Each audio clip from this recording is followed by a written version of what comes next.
Tonight we enter Britain in the spring of 1842, when a government report landed upon polished desks and breakfast tables with the quiet weight of a stone.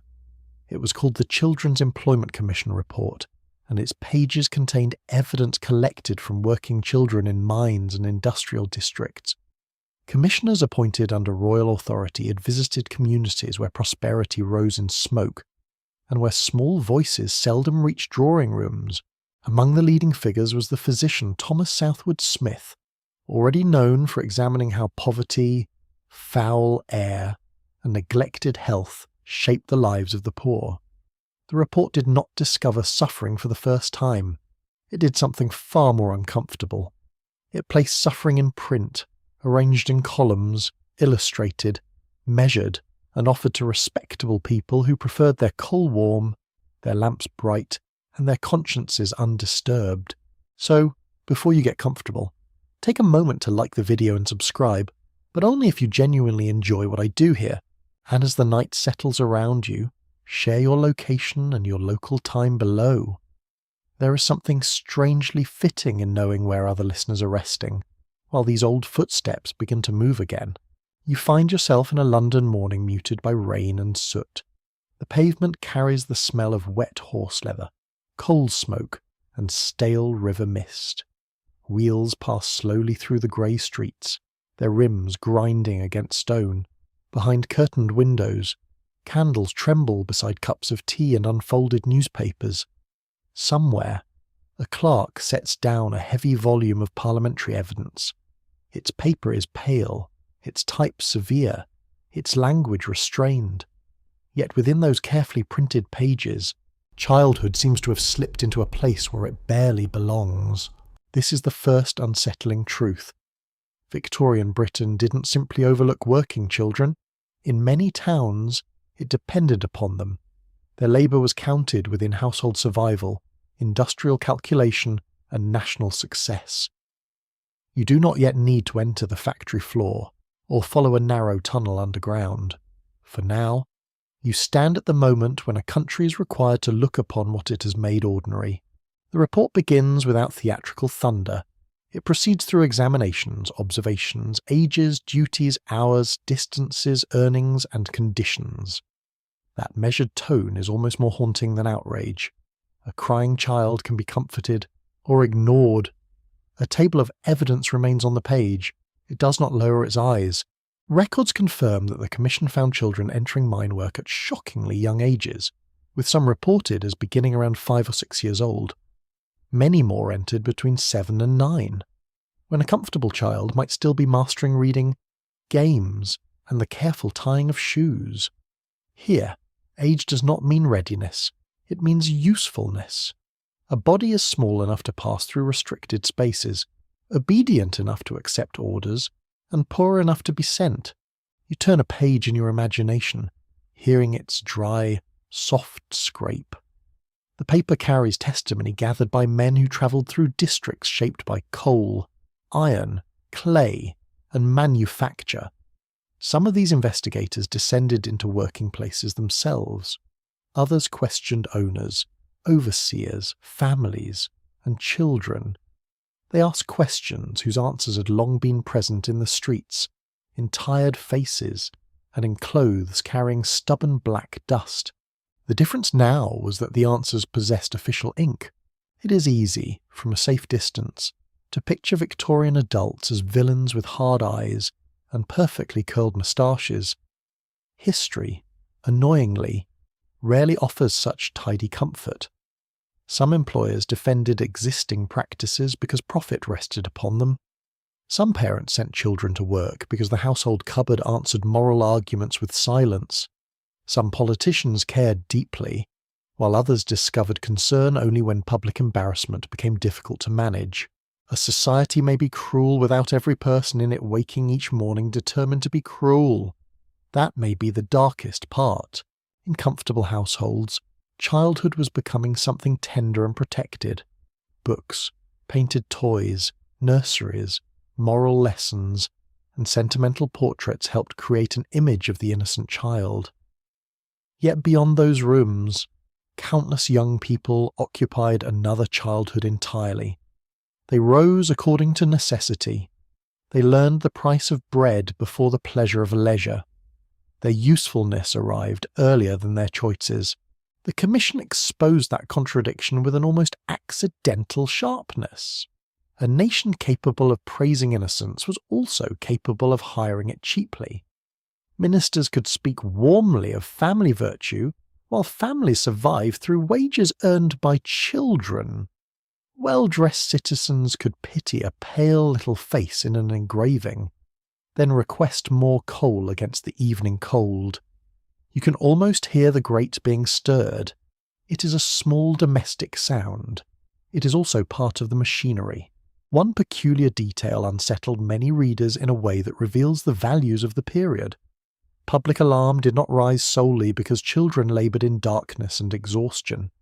Some observers were especially troubled by accounts of girls working in practical clothing alongside males underground. For certain respectable minds, modesty became nearly as alarming as danger. There is a bitter little irony there. A child may be weary, hungry, and afraid, but society suddenly becomes attentive when her clothing challenges polite expectations. Still, the images and testimonies entered public conversation. Engravings showed small figures beneath enormous burdens, their posture caught in the unforgiving lines of black ink. You sense why these pictures mattered. A statistic can remain distant. A drawn child, stooped beneath work designed by adults, enters the imagination and refuses to leave quickly. The page becomes a window. The viewer becomes a witness, however reluctant. Scholars continue to debate how fully official inquiries captured everyday experience across every region and trade. A commission selects witnesses, records particular places, and carries the concerns of its own time. Not every child was questioned. Not every employer spoke honestly. Not every injury or fear reached a printed page. Yet historians at institutions including Oxford University have shown how parliamentary evidence, read carefully beside wages, population records, local archives, and later reform debates, reveals a widespread reliance on youthful labour. The precise boundaries may be discussed. The existence of the darkness cannot reasonably be brushed aside. For a moment, it feels as though the rain outside the parliamentary offices has grown quieter. Inside, men read statements from children who possessed little authority in their own lives, their names, ages, occupations, and answers pass across desks among seals, ribbons, and formal language. Some readers are moved, some are defensive, some calculate political consequences. The children themselves are elsewhere, continuing through another day already arranged for them. That distance matters. An inquiry can name a wound while leaving the wounded person at work. The report is an opening, not a rescue. It is society placing a candle near a locked door, noticing the shapes behind it, and then hesitating over the key. Reform may be spoken of later in committee rooms and public meetings. Tonight, you remain with the first recognition, that slow, uncomfortable turning of the face toward lives long treated as part of the background. You stand beside the imagined volume once more. Its pages smell faintly of paper, damp wool, and coal carried in from the street. No ghost rises from it. No voice cries out dramatically. There are only answers, carefully recorded, from children who had been expected to endure what adults called necessary. And beneath the careful language, a question begins to stir. When a nation grows wealthy by borrowing the waking hours of its children, what exactly has been lost? Not merely health, not merely schooling. Something quieter has been removed, almost without ceremony. Time for play, time for wonder, time to be protected before becoming useful. The Commission does not restore those stolen hours. It only allows you to see their absence, lying like soot across the page. The rain continues.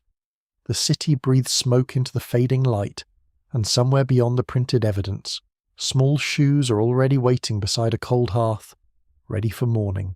The air in a narrow industrial street carries the sour scent of damp brick. chimney smoke, and yesterday's boiled cabbage. Darkness has not lifted from the roofs. A thin drizzle gathers upon window ledges and broken drain pipes, tapping quietly beside sleeping rooms where too many bodies share too little space. Somewhere behind a wall blackened by coal, a child opens their eyes without being called twice. There is no nursery clock here, brightly painted and gentle in its ticking. Time is measured by a mother stirring ashes in the grate, by a father coughing into his sleeve, by the faraway bell that announces labour. A blanket slides away from narrow shoulders. Bare feet search the floorboards for stockings stiff with old mud. The room is cold enough to make every movement feel reluctant, yet reluctance cannot be afforded. You stand close enough to notice the details that grand histories often overlook. A chipped bowl rests beside a jug with scarcely any milk remaining.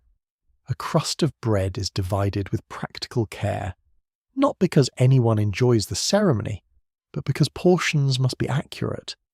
Younger children remain bundled together upon a mattress filled with straw. An older sister fastens a button for a smaller brother, whose fingers are clumsy with sleep. The home is not empty of tenderness. That matters. A mother presses hair flat with a damp palm. A father silently pushes the larger piece of bread toward a child who will be standing longest.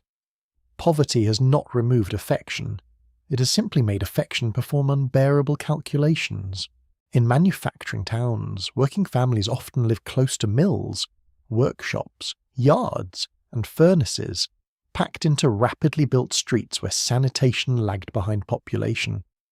Records preserved by the National Archives describe crowded industrial housing placed near employment, because closeness saved walking time and allowed labour to answer the factory bell.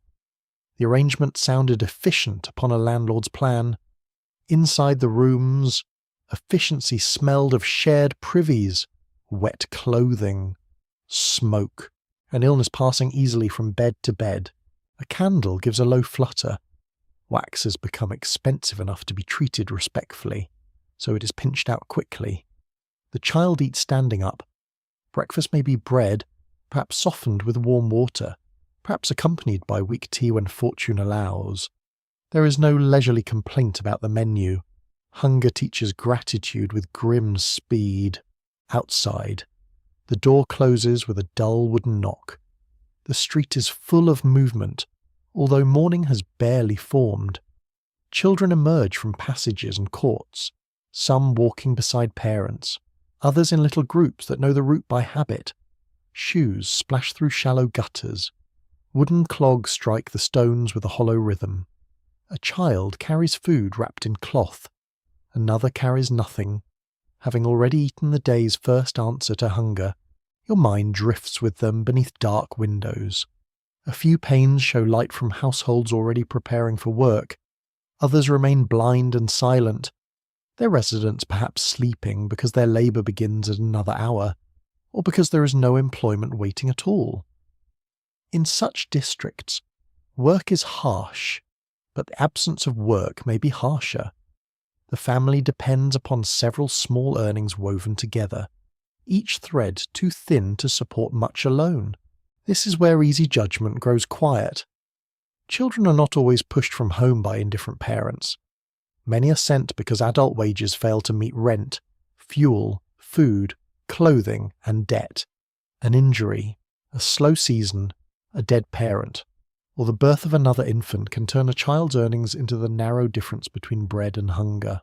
Economic historians at the University of Oxford and other research institutions have examined household budgets and employment patterns, showing that children's wages could become essential within poor families, especially during periods of strain. A boy of 9 may understand little of political economy, a grand phrase which probably deserves to be sent to bed without supper, yet he understands the pawn-shop ticket in his mother's hand. He understands the landlord's knock. He understands when the coal scuttle is empty, and when soup becomes water-coloured by hope. Obedience does not need a lecture when fear has already explained the arithmetic. The lane turns toward a broader road, where carts rumble under tarpaulins and horses steam faintly in the cold. A watchman steps aside, hardly glancing at the children passing him. Their presence is unremarkable. That ordinary quality is disturbing. There is no gathering crowd to protest the small bodies hurrying through darkness. There is simply a town beginning its business. One curious custom appears in memories of poor households and local accounts. Children sometimes warmed cold clothing near the remains of a grate, only to pull it on while it was faintly smoky and still damp beneath the surface. It is a tiny inconvenience, almost comic when mentioned lightly. Yet imagine beginning a long, working day dressed in garments that never properly dry. Even comfort must wait for better weather, better wages, or a miracle with a reliable chimney. A girl walks with her younger brother gripping her sleeve. She's old enough to know he may cry when the door of employment appears, and young enough to wish someone held her sleeve in return. She tells him nothing alarming. Perhaps she whispers that the day will pass. Perhaps she promises a game on the walk home, although her limbs will later carry the heavy fog of exhaustion. Children learn to comfort one another when adults are consumed by keeping everyone alive. The scholarly argument remains careful here. Historians disagree about exactly how much children's earnings shaped every working family, because wages differed greatly between region, occupation, age, and household circumstance. Rural children, city children, factory workers, street sellers, and domestic servants did not share one identical life.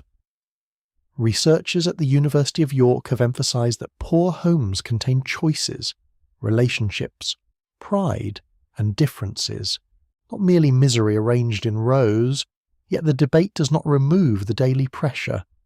For many households, a child's time had market value, and necessity collected it early. You hear one child laugh suddenly at something whispered in the mist. The sound is bright and brief. It surprises you. Perhaps because pity too easily imagines a life without delight. These children can joke, squabble, invent games with stones, remember songs, and notice the beauty of frost on a railing. Childhood does not disappear entirely. It survives in cracks, appearing whenever work has not quite managed to swallow the whole day. That makes the loss more painful. A child can remain lively while being deprived. A child can love a parent who sends them out in darkness. A child can run toward companions while dreading the destination they share. Human feeling does not arrange itself neatly for moral display. It continues, warm and complicated, inside circumstances that should never have demanded such courage. Near the corner, the workers separate. Some turn toward spinning rooms. Some approach workshops where lamps already burn behind cloudy windows. Some vanish into alleys leading to yards and sheds. A mother bends briefly and adjusts her daughter's shawl, tucking the worn fabric beneath her chin. There is no speech grand enough for the moment. The gesture says everything she has strength to say. The child walks on. Behind her, the cramped room will remain busy with washing, nursing, mending, borrowing, preparing, and worrying. Ahead of her, hours wait with their stern appetite. Between home and labour lies only this dim street, filled with small footsteps and the smell of rain on soot. You listen until the footsteps merge with the waking town. Childhood has not been announced as lost. No official hand has carried it away. It is being exchanged quietly, morning by morning, for rent, coal, bread, and the hope that the family can remain together for one more week. The bell sounds across the roofs. No child is surprised. The mill announces itself before you reach its doors. A steady trembling travels through brick, pavement, window glass, and the soles of worn shoes. The building stands beside a canal whose water moves with a dull, oily patience. Tall windows glow faintly through the grey morning, each pane clouded by moisture and floating dust. Above the roof, smoke unrolls into the colourless sky, as though the factory is already exhaling its appetite. At the entrance, children pass beneath the gaze of a timekeeper. Their faces are pale from the cold outside, soon to redden beneath the heated air within.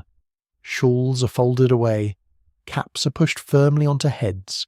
Loose fabric must be treated cautiously. because this is a room where anything hanging freely may be caught and pulled. Then the doors close. Sound replaces weather. The striking of belts, the rapid turning of shafts, the clatter of looms, and the high, endless whirring of spindles fold together into one great mechanical voice. It is too loud for easy conversation. A child may shout and still be answered only by a raised eyebrow, a hand gesture, or a shrug. Instructions travel through pointing fingers and practiced glances. The machinery does not quiet itself for questions. You move along the spinning room, where the air is kept warm and humid because cotton behaves better in moisture. Threads break less easily, production moves more smoothly. A sensible arrangement, an owner might say, while standing briefly in the room before returning to an office with clearer air. For the children remaining beside the frames, each breath carries lint that floats like pale smoke beneath the windows. It settles upon hair and eyelashes. It clings to lips. It gathers inside the throat. A young piecer watches the moving yarn with extraordinary concentration. When a thread breaks, small fingers dart forward to join the loose ends, restoring the line before valuable moments escape. The work demands speed and alertness. It also demands that a child place hands close to machinery still turning with indifferent strength. Stopping every frame for every broken thread would protect fingers, certainly, but it would also slow profit. The mill is not designed around a child's hesitation. Government evidence collected during the 19th century records children working in textile factories for long daily hours, surrounded by fast machinery and strict discipline. The parliamentary investigation into factory labour heard from young workers whose days began at dawn and extended into evening. One 10-year-old cotton worker from Lancashire, Ellen Houghton, described labour at spinning frames after entering mill work while still very young. Her testimony carried an ordinary horror. She was not telling of one spectacular catastrophe. She was describing a life built from repeated tiredness, punishment, and motion. A bell marks a shift in work, not an escape from it. Across the room, a boy bends beneath a machine to collect fallen cotton. The floor is gritty under his knees, scattered with fluff, oil, and fragments of waste. His body fits into spaces an adult would approach awkwardly. That smallness is useful here.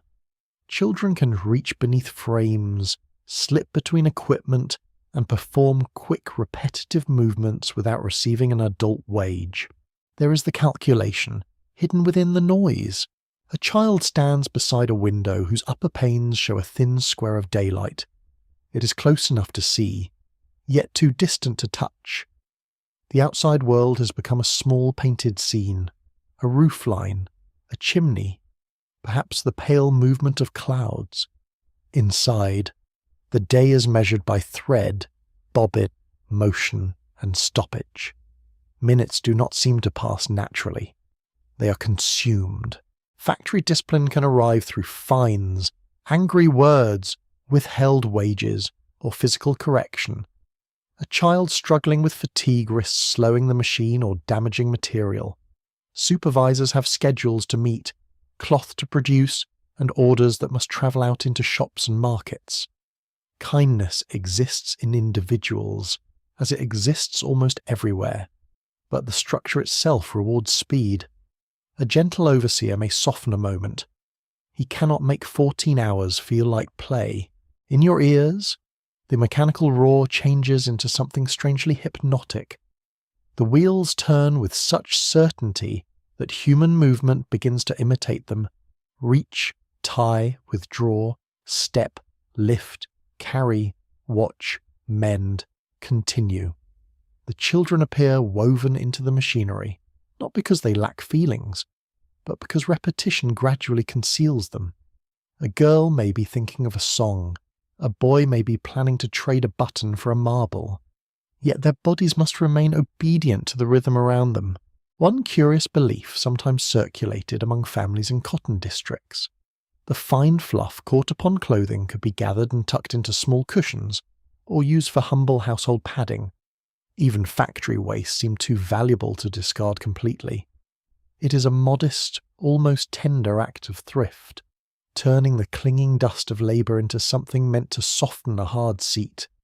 Yet the same dust, breathed day upon day, could leave workers coughing beneath blankets meant to offer comfort.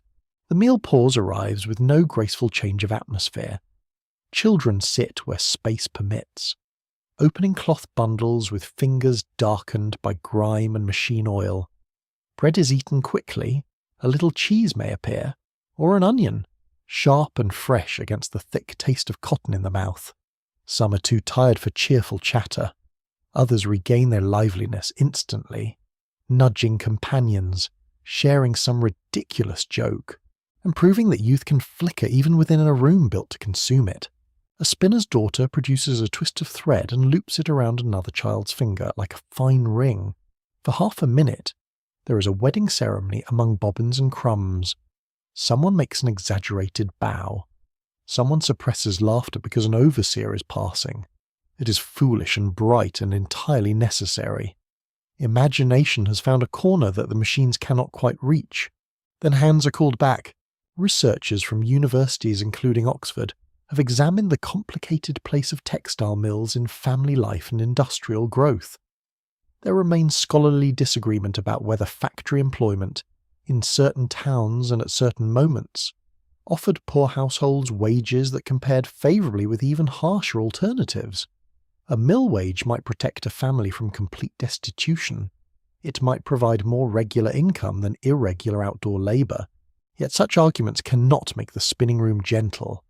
A child may be economically necessary and still be robbed of ease, schooling, safety, and unmeasured time.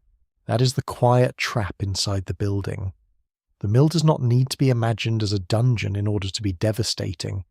It may have windows, it may issue wages, it may provide work sought anxiously by struggling families. Its cloth may be admired for softness and purchased by people who never hear the looms. The harm lives precisely within that normality. Afternoon light changes behind the dusty panes, becoming faintly yellow, then colourless again. Bodies begin to ache in places children cannot easily describe. Shoulders tighten, feet burn inside rough shoes. Eyes struggle to remain sharp around moving parts. A missed thread becomes a reprimand. A slowed hand becomes an offence. Fatigue is treated not as a warning, but as disobedience. You notice a little boy rubbing his fingertips together. They have become dry and tender from constant contact with fibre. He does it only briefly, while turning away from supervision, then returns to his place beside the frame. There is no grand protest in the movement, merely a body speaking softly when its owner has learned to remain quiet. The machinery continues with perfect confidence. Outside these walls, cotton will become clean cloth, household linen, pretty dresses, respectable shirts, curtains lifted in summer windows. Very few buyers will feel the heat of this room upon the fabric. They will not taste the floating lint or sense the belt passing close to a child's sleeve. They will see usefulness and comfort, neatly folded. Within the mill, the children remain beside the turning wheels, giving their attention hour after hour to threads so delicate they may snap with a touch. Childhood is rather like that here. It does not vanish in one dramatic instant. It frays slowly under heat, noise, dust, and duty, while the machines keep turning as though nothing precious has broken at all. At the pit entrance, the earth does not appear hungry. It lies beneath a low morning sky, surrounded by timber posts, coal heaps, carts, ropes, and men whose faces already carry the darkness below. A wind moves over the yard, bringing the smell of wet clay, horse sweat, lamp oil, and freshly broken coal. Near the shaft, a child waits with a small lamp, trying not to stare too long into the opening. The mouth of the mine gives back no colour. It is a square of perfect blackness, framed by damp wood and worn iron. Above it, ropes creak around a winding wheel.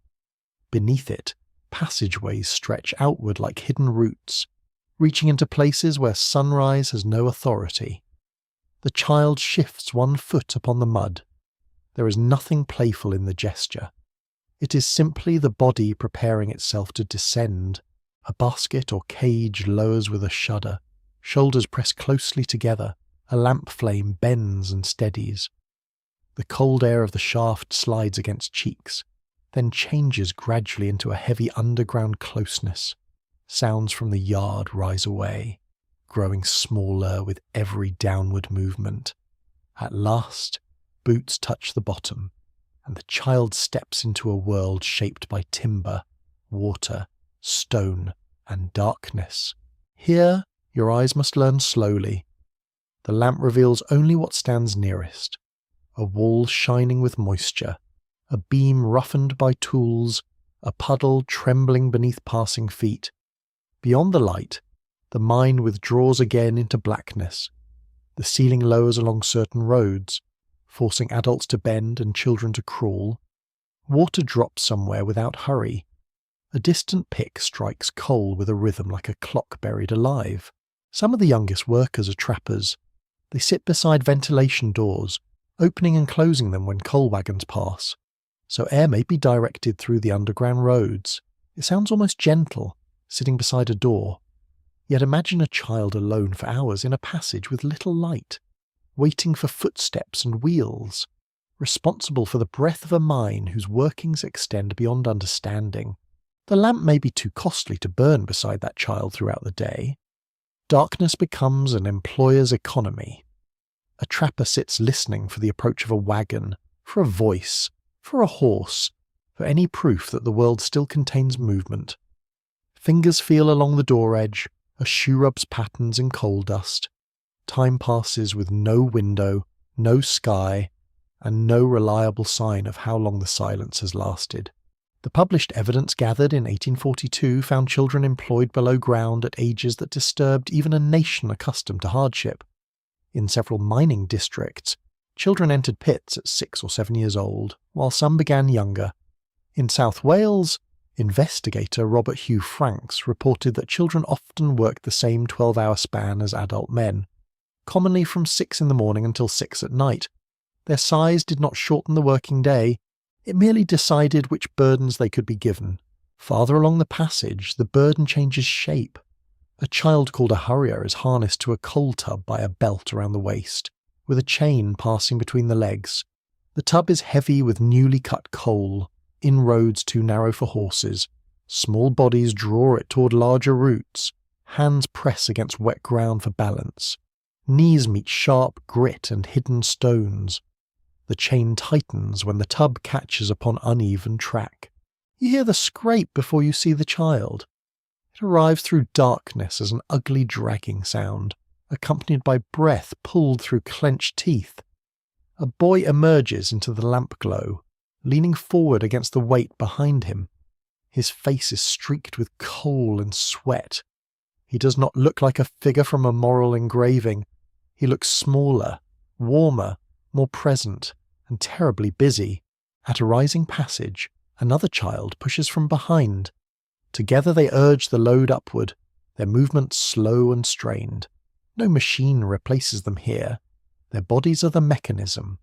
Coal needed for hearths, furnaces, engines, ironworks, and city light travels first through young muscles pressed into service where an adult body might not fit, or might cost more to employ. In parts of eastern Scotland, girls and boys carried coal upon their backs up steep underground roads and ladders. Contemporary investigators recorded loads that were astonishingly heavy for young workers. A basket filled at the coal face had to reach the surface somehow, and where roads were difficult, the climbing body became the transport.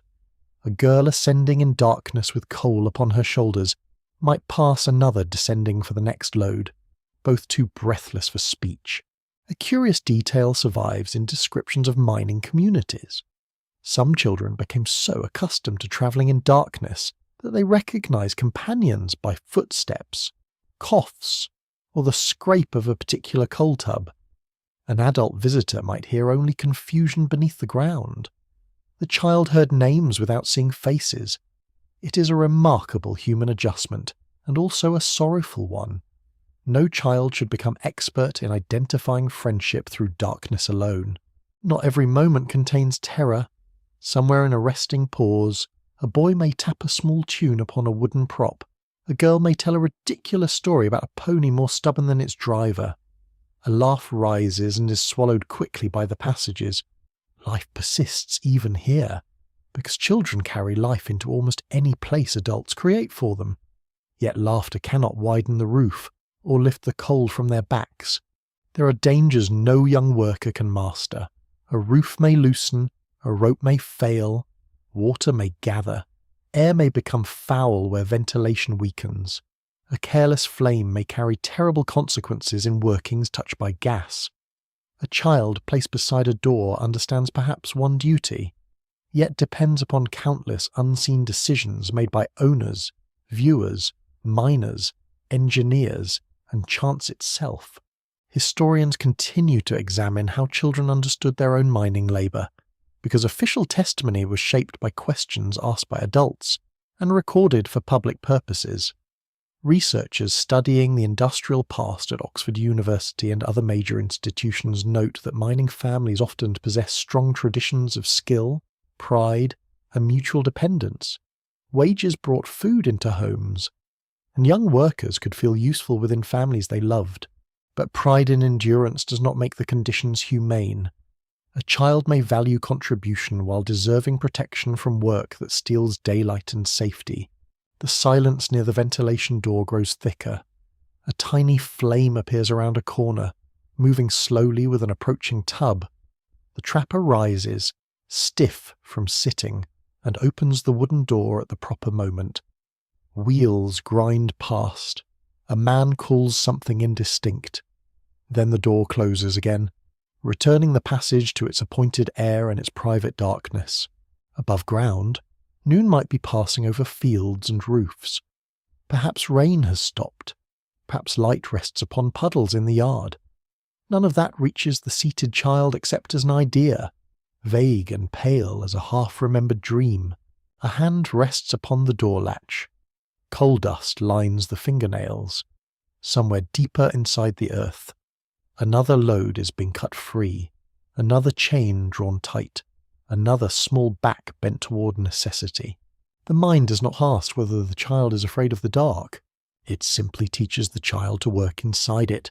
A townhouse presents a respectable face to the street. Its steps have been scrubbed. Brass catches a little light beside the door. Behind the upper windows, curtains hang in graceful folds, protecting quiet rooms from curious eyes and winter draughts. Yet above the roofline, the chimney sends out a darker confession, a slow ribbon of soot rising from comfort purchased by unseen labour. You enter through the tradesman's passage, where the air smells of damp stone, ash, extinguished candles, and coal recently carried indoors. A servant has already opened the kitchen range. Grey flakes tumble softly into a metal pan. Beside the hearth stands a child with a brush, a scraper, and clothing that seems permanently stained by every fireplace he has entered. He's called a climbing boy. The name sounds almost playful, as though he might be ascending an apple tree or scrambling upon a garden wall. There is no garden in his working morning. There is only the narrow throat of the chimney, rising through brickwork in turns and angles coated thickly with powder that enters hair, ears, mouth, and lungs. The master sweep speaks briskly, because households dislike delay. A fire must burn cleanly. A kitchen must continue its work. A drawing room must be warm when guests arrive. The boy kneels upon cold flags and loosens his shoes. He removes any garment likely to snag inside the flue. His knees bear old marks where brick and soot have worked against skin, day after day, until tenderness becomes familiar. For a moment, you hear only the light crackle of ash settling in the grate. The opening is not large. It is hardly an opening at all, more a black vertical absence behind the fireplace. The child lowers his head and shoulders, then begins to push himself inward. His elbows press against brick.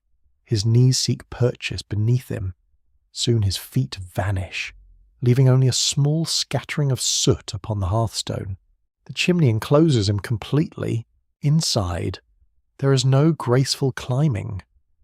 He works upward through pressure and friction, bracing knees against one wall and shoulders against another, scraping away the soot that clings to the flue. Each movement releases a soft fall of black dust beneath him. It slips into his eyes. It coats his tongue with bitterness.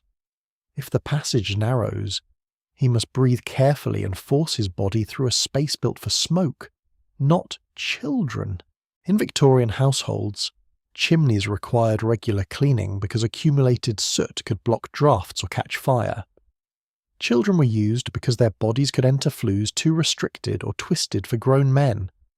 Parliament had already recognised the cruelty of this work, and the law of 1840 prohibited masters from compelling or knowingly allowing anyone under 21 to climb a chimney for cleaning. The sentence looked firm upon paper. Inside houses and workshops, enforcement proved far less certain. A law cannot see through brick. Some masters continued sending children upward, relying upon private interiors, hurried customers, weak inspection, and the simple fact that soot leaves little room for witnesses. Mechanical sweeping devices existed, using rods and brushes that could be worked from below. Joseph Glass had developed an effective sweeping apparatus during the earlier 19th century, offering householders a practical alternative to climbing children. Yet equipment required purchase, adjustment, and habit. A small child remained available, flexible, and tragically cheap. The boy reaches a bend in the flue. His breathing changes. A chimney rarely rises with the clean simplicity imagined from the street. It may angle around a room, narrow beside another fireplace, or turn through brickwork laid by builders who never considered the child later pressed inside it. He feels a head with one hand, finding the shape by touch. Beneath his palm, soot lies thick and velvety, almost soft until it fills his mouth. At times, householders heard children calling from inside walls. Perhaps the cry came because a knee had slipped. Perhaps a shoulder had become wedged. Perhaps fear rose suddenly, stronger than training. There were masters who encouraged movement by shouting from below, and accounts also told of fires being lit or smoke sent upward to force a frightened child onward.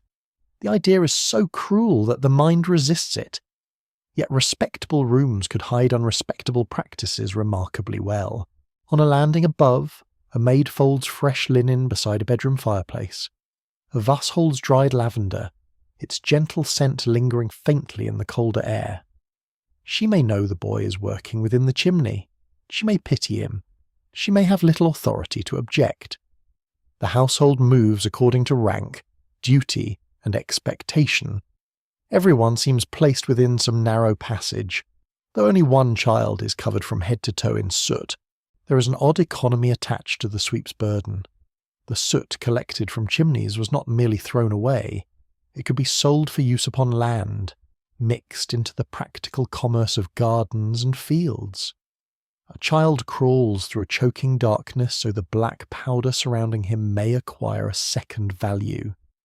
Even the dirt taken from his skin becomes a small source of profit. Victorian thrift, one suspects, occasionally possessed the tenderness of a brick. When the boy descends, his arrival begins as a soft shower in the fireplace.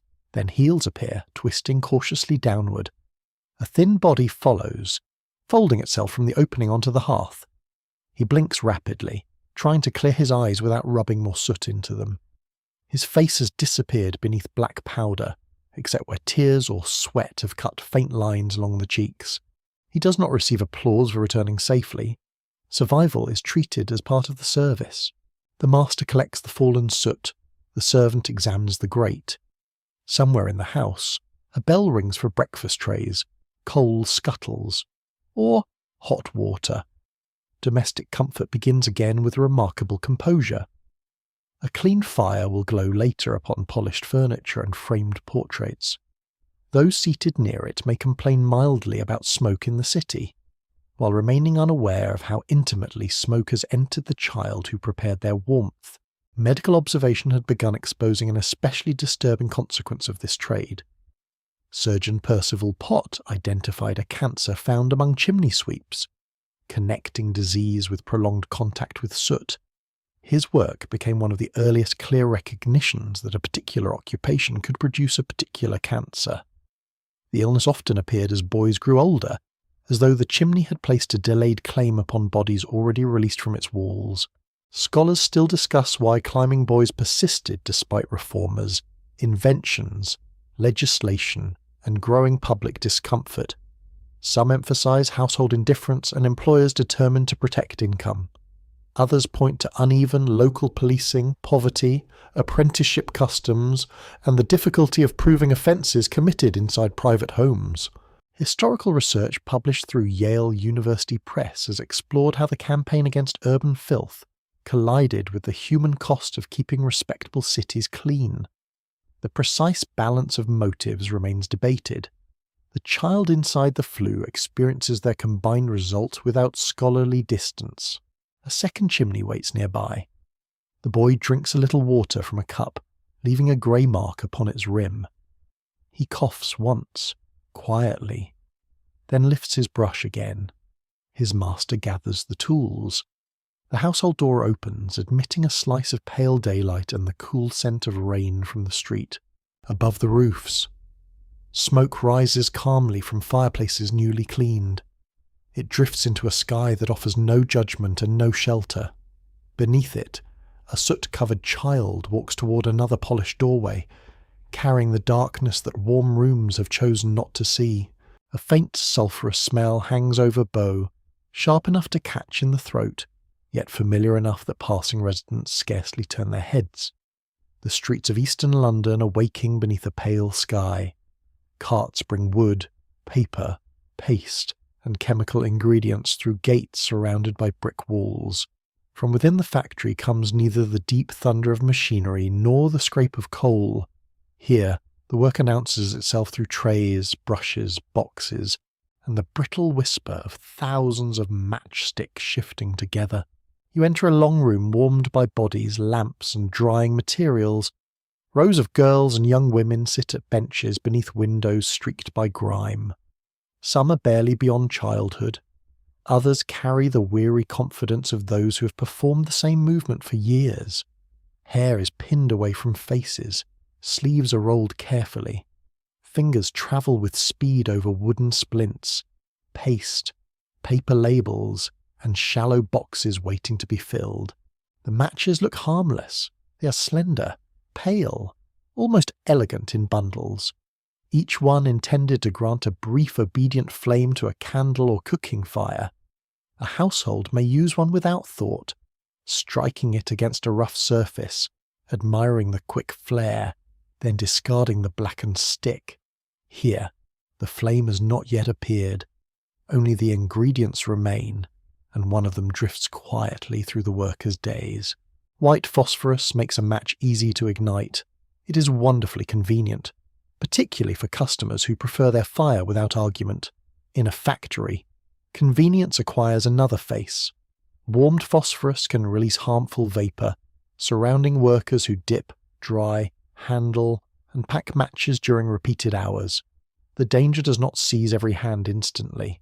It arrives by exposure, by routine, by a taste in the air that becomes ordinary because wages require endurance. A girl sits beside a stack of small cardboard boxes. Her fingertips are stained by paste, dust, and the repeated rubbing of paper edges. She folds, fills, closes, and reaches again.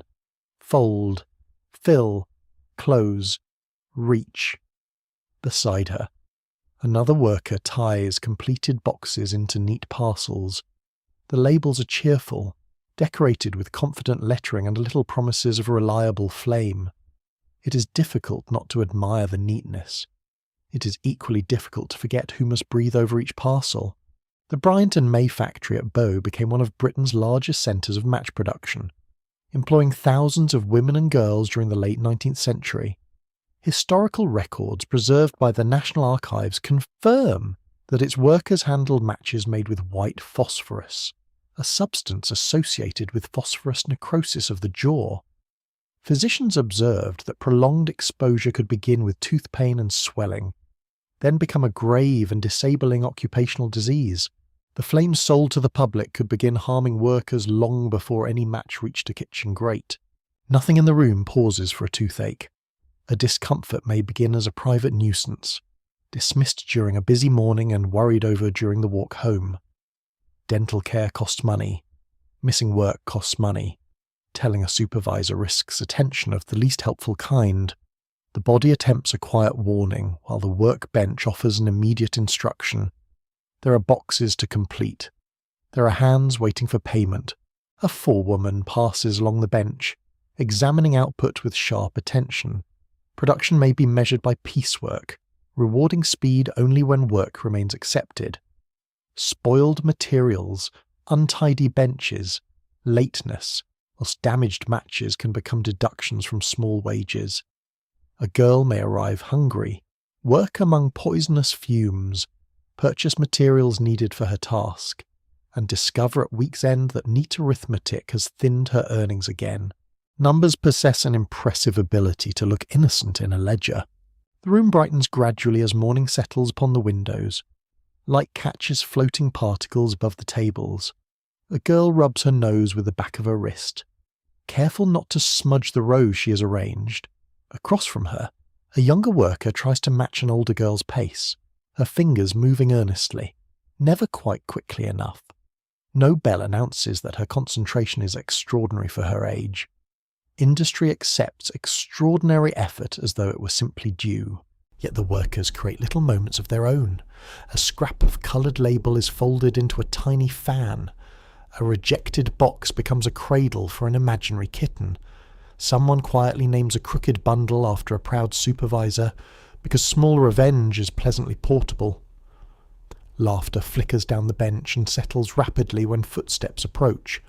The air remains harsh. The girls are not made entirely silent by it.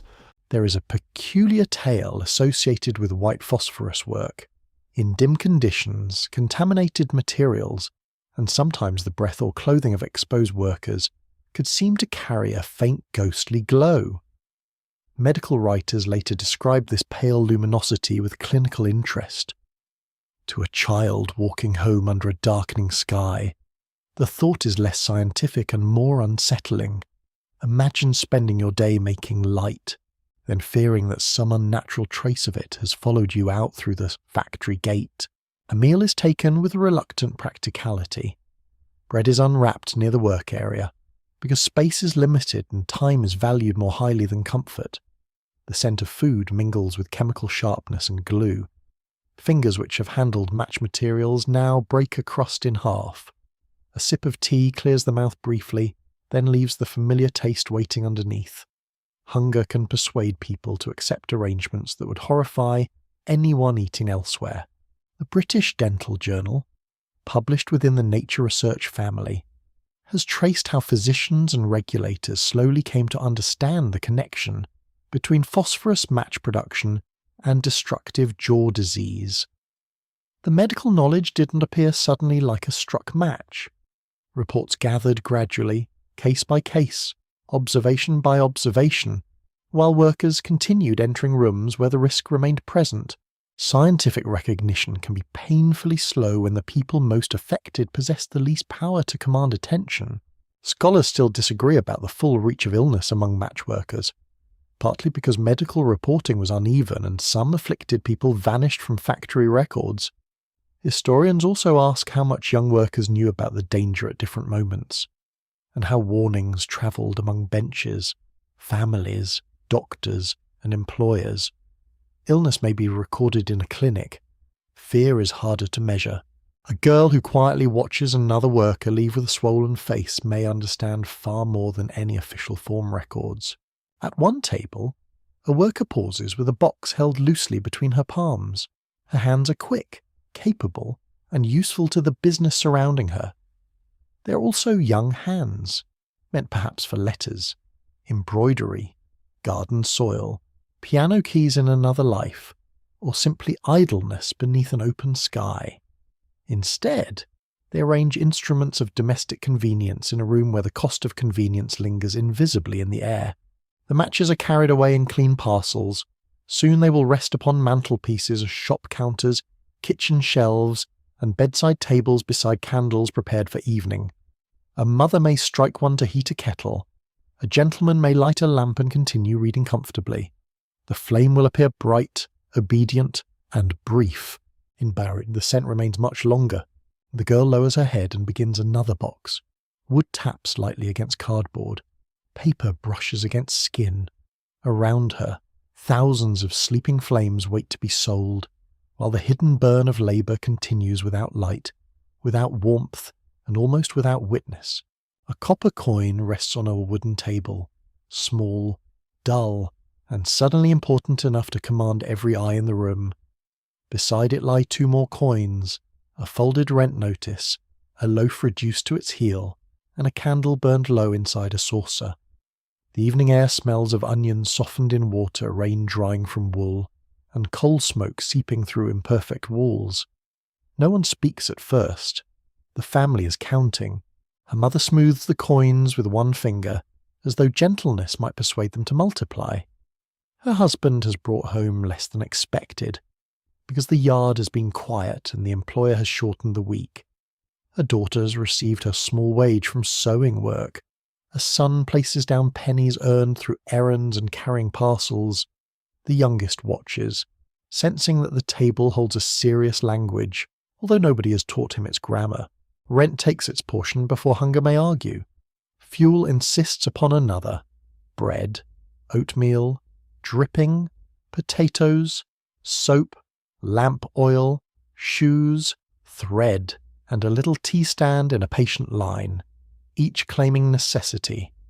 Illness does not appear in the calculation, although illness frequently arrives.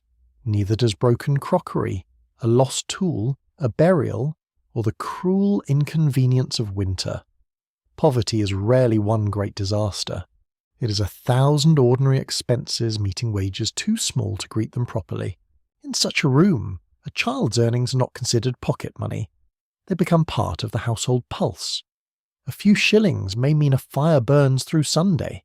A handful of pence may preserve boots from the pawnshop, or bring bread home before sleep.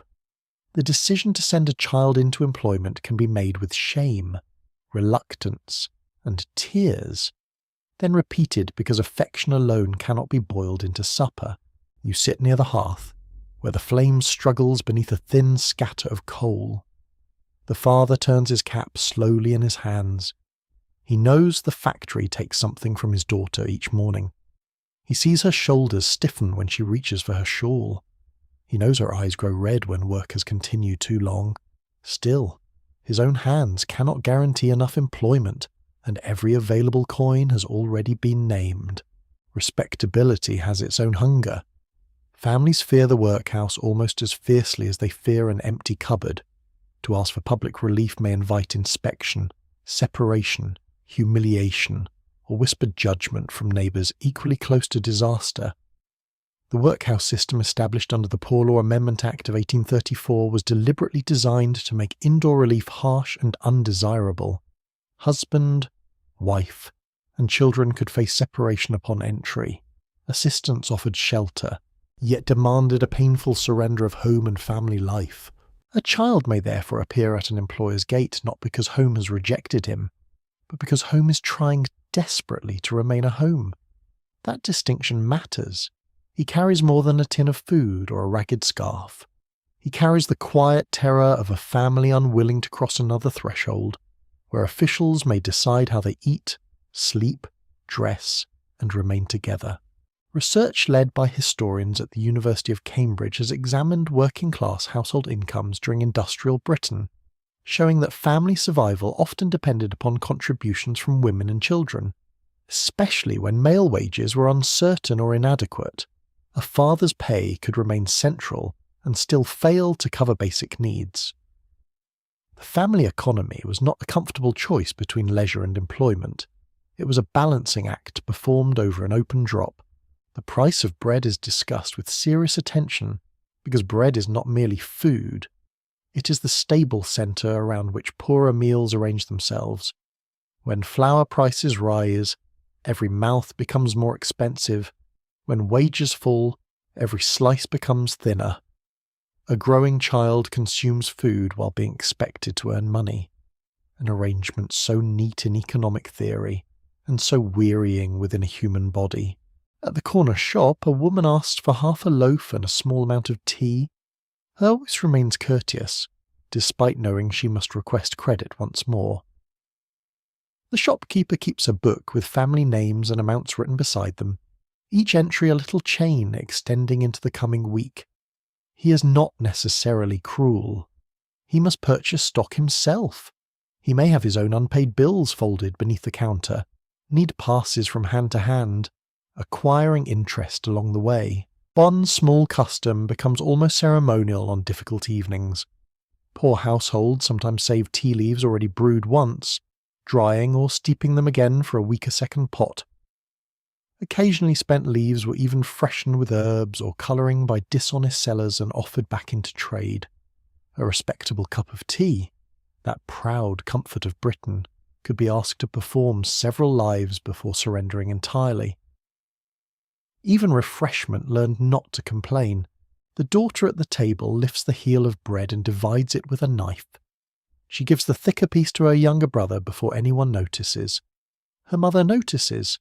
Mothers generally do. Nothing is said, because mentioning sacrifice can make it harder to swallow. The boy eats quickly, then slows. Perhaps sensing that speed reveals hunger too plainly, there is a temptation to ask why parents did not simply refuse. The question rises easily in rooms where cupboards contain food and rent is a scheduled inconvenience rather than a threat. Refusal requires a margin, it requires savings, alternative wages, charitable aid without humiliation, or a public system prepared to protect children without punishing families. Many Victorian workers possessed none of these comforts.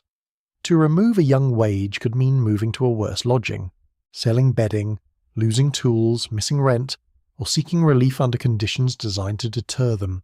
Yet historians do not treat every household as powerless or identical. Scholars at Yale University and within British social history have debated whether rising industrial wages gradually improve some working family incomes, allowing children in particular regions to leave work sooner or attend school more often.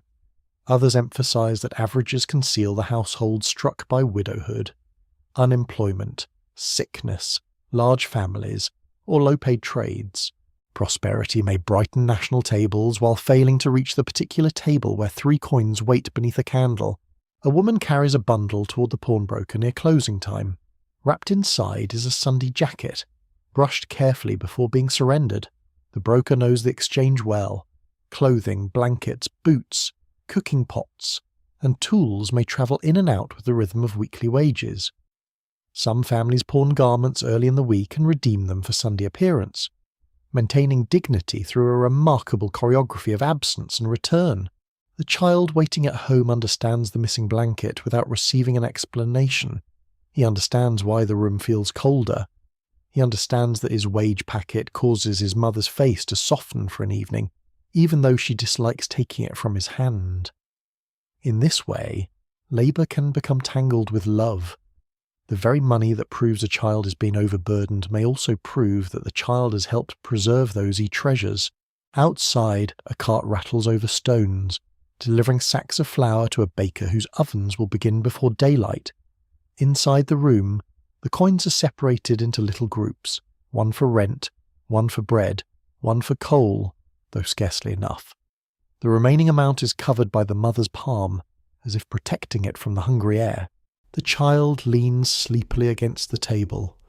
No one tells him he has saved the household. No child should be asked to feel proud of such a rescue. Yet his pennies remain there among the adult worries, shining weekly in candlelight, both contribution and accusation. A family settles for the night beneath a roof retained for another week. Love has succeeded, perhaps, but not freely. It has paid with small hands, tired eyes, and hours that should have belonged to games, lessons, and unmeasured rest. A nursery window glows softly above a fashionable London square. Behind its glass, firelight touches patterned wallpaper, polished furniture, and a wooden horse whose painted eyes shine upon a carpet. The air carries beeswax, warm milk, and the faint sweetness of lavender tucked inside linen drawers. A little girl in a clean nightdress sits upon a cushioned stool, turning the pages of a picture book while a nurse arranges toys into orderly rows. Here, childhood has been given a room of its own. There are shelves for books, drawers for ribbons, boxes for puzzles, and a small bed protected by curtains. A china doll rests beneath a knitted blanket, receiving a level of careful nursing that many living children could never expect. The girl may be corrected for untidy manners or discouraged from muddy adventures. Her world is not free from discipline, yet it has been shaped around a remarkable idea that childhood should be sheltered, guided, innocent, and gently prepared for adult life. In the street below, another child pauses beneath the same window. She's carrying a basket of flowers, bunches already drooping from cold and city air. Her shawl has slipped from one shoulder, and her boots admit water at the toes. She looks upward only briefly, perhaps drawn by the golden square of warmth or the silhouette of a toy horse upon the sill. She does not know the child in the nursery. Their ages might be nearly equal. Their worlds are divided by a few yards of brick and an entire social imagination. Victorian Britain became deeply interested in the image of the precious child. Family portraits placed sons and daughters among pets, gardens, books, and carefully arranged innocence. Religious writers praised youthful purity. Publishers offered improving stories in which good children learned kindness, truthfulness, and obedience. The home became, in comfortable opinion, a protected garden where young minds should be cultivated before exposed to the difficulties of the world. This was not an empty fantasy. Many parents truly loved their children with intense devotion. Queen Victoria and Prince Albert helped popularise an image of affectionate domestic family life through portraits and public attention to their household. Among families with means, toys, schooling, holiday outings, and personal keepsakes became increasingly visible parts of childhood. A child might collect shells, practice music, read illustrated stories, or be gently scolded for leaving a hoop in the hall. The tenderness is real, the boundary around it is not. Oxford University historian Jane Humphreys has examined more than 600 autobiographies written by working men who remembered their childhoods during industrial Britain. Their accounts show that poor children commonly began earning while still young, often because household survival demanded it. This evidence offers a painful contrast to the protected child celebrated in books and parlours. The society learning to treasure innocence was also one in which innocence could depend upon income. You walk onward through the evening street. A toy shop has lamps burning behind its glass. Inside are miniature soldiers, dolls with smooth porcelain faces, alphabet blocks, painted animals, hoops, balls, and tiny tea sets arranged as though awaiting a polite invitation. A boy stands outside with a bundle of newspapers tucked beneath one arm. He reads the large printed headlines upside down with the skill of someone accustomed to waiting near buyers. His gaze settles upon a toy theatre. Little paper figures stand before a painted castle, frozen in a drama where every villain can be identified, every hero applauded, and every curtain neatly lowered. The boy remains still for perhaps 5 seconds, then turns toward a gentleman raising 2 fingers for a paper. Imagination has no legal protection from interruption. The strange genius of the Victorian ideal is that it can recognise childhood beautifully, while failing to recognise every child equally. A comfortable boy is naturally playful, delicate, educable, and deserving of guidance. A poor boy may be described as useful, troublesome, idle, or in need of discipline, depending upon whether his labour is required that day. A wealthy girl is preserved from vulgar experience. A poor girl may sell matches at an age when another child is praised for blushing at adult conversation. The contradiction becomes visible in sentimental art. Paintings and illustrations of ragged children could move viewers precisely because those children seem to stand outside the protected world they ought to inhabit. A barefoot flower seller, a sleeping street child, or an orphan gazing through a window offered a pleasing sadness to charitable feeling. The viewer might sigh, donate modestly, and return home warmed by sympathy. Pity could be sincere. It could also be surprisingly comfortable. A curious domestic custom captures the difference with almost absurd clarity. In some respectable households, a child's toy, Noah's Ark, was reserved for Sundays because its biblical subject made it suitable for quiet Sabbath amusement. Imagine having so many toys that one can be withheld for holiness. Then compare that gentle restriction with a street child whose Sunday may involve selling, carrying, begging, or guarding younger siblings. One child is told not to play too freely. Another is rarely allowed to stop being useful. At a drawing room gathering, adults discuss children with soft voices. A mother worries that her son is reading stories too exciting for his tender nerves. An aunt believes a little girl should be protected from frightening sights in the street. Perhaps she sends a servant to close the curtain when a beggar appears outside. Such concern may come from genuine delicacy. It may also reveal a peculiar arrangement in which the poor child's distress is considered harmful, chiefly when it troubles the imagination of a richer one. The flower seller reaches a doorway and offers her remaining bunches. A lady chooses violets for the supper table, praising their colour without studying the hand that holds them. The exchange is courteous.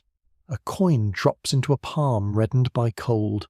Above the entrance, a brass knocker reflects the lamplight beautifully. Nobody behaves monstrously. That is precisely why the moment settles so uneasily. Scholars continue to debate how widely the new ideal of protected childhood reached through British society. Some historians argue that working families also cherished childhood, play, affection, and schooling whenever resources permitted. Others stress that cultural celebration did little for children whose wages remained necessary. The distinction between loving a child and freeing a child from labour is painfully important. Poor parents may share the ideal entirely, while lacking the money required to practice it. In a small upstairs room, a working mother mends her daughter's sleeve by candlelight. The stitching is neat, almost decorative, although the garment is plain and worn.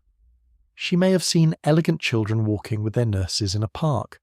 She may want books, rest, and clean ribbons for her own girl just as strongly as anyone behind a polished door. Her failure is not an absence of tenderness. It is a society that makes tenderness expensive. The wealthy child in the nursery is lifted into bed. Her book closes with a gentle whisper. A candle is shaded, and the fire settles into a mild red glow. She sleeps beneath clean linen, accompanied by a doll, and the promise that morning belongs partly to her pleasure. In the street, the flower seller counts her coins beneath a lamp. One violet remains in her basket, bent but still fragrant.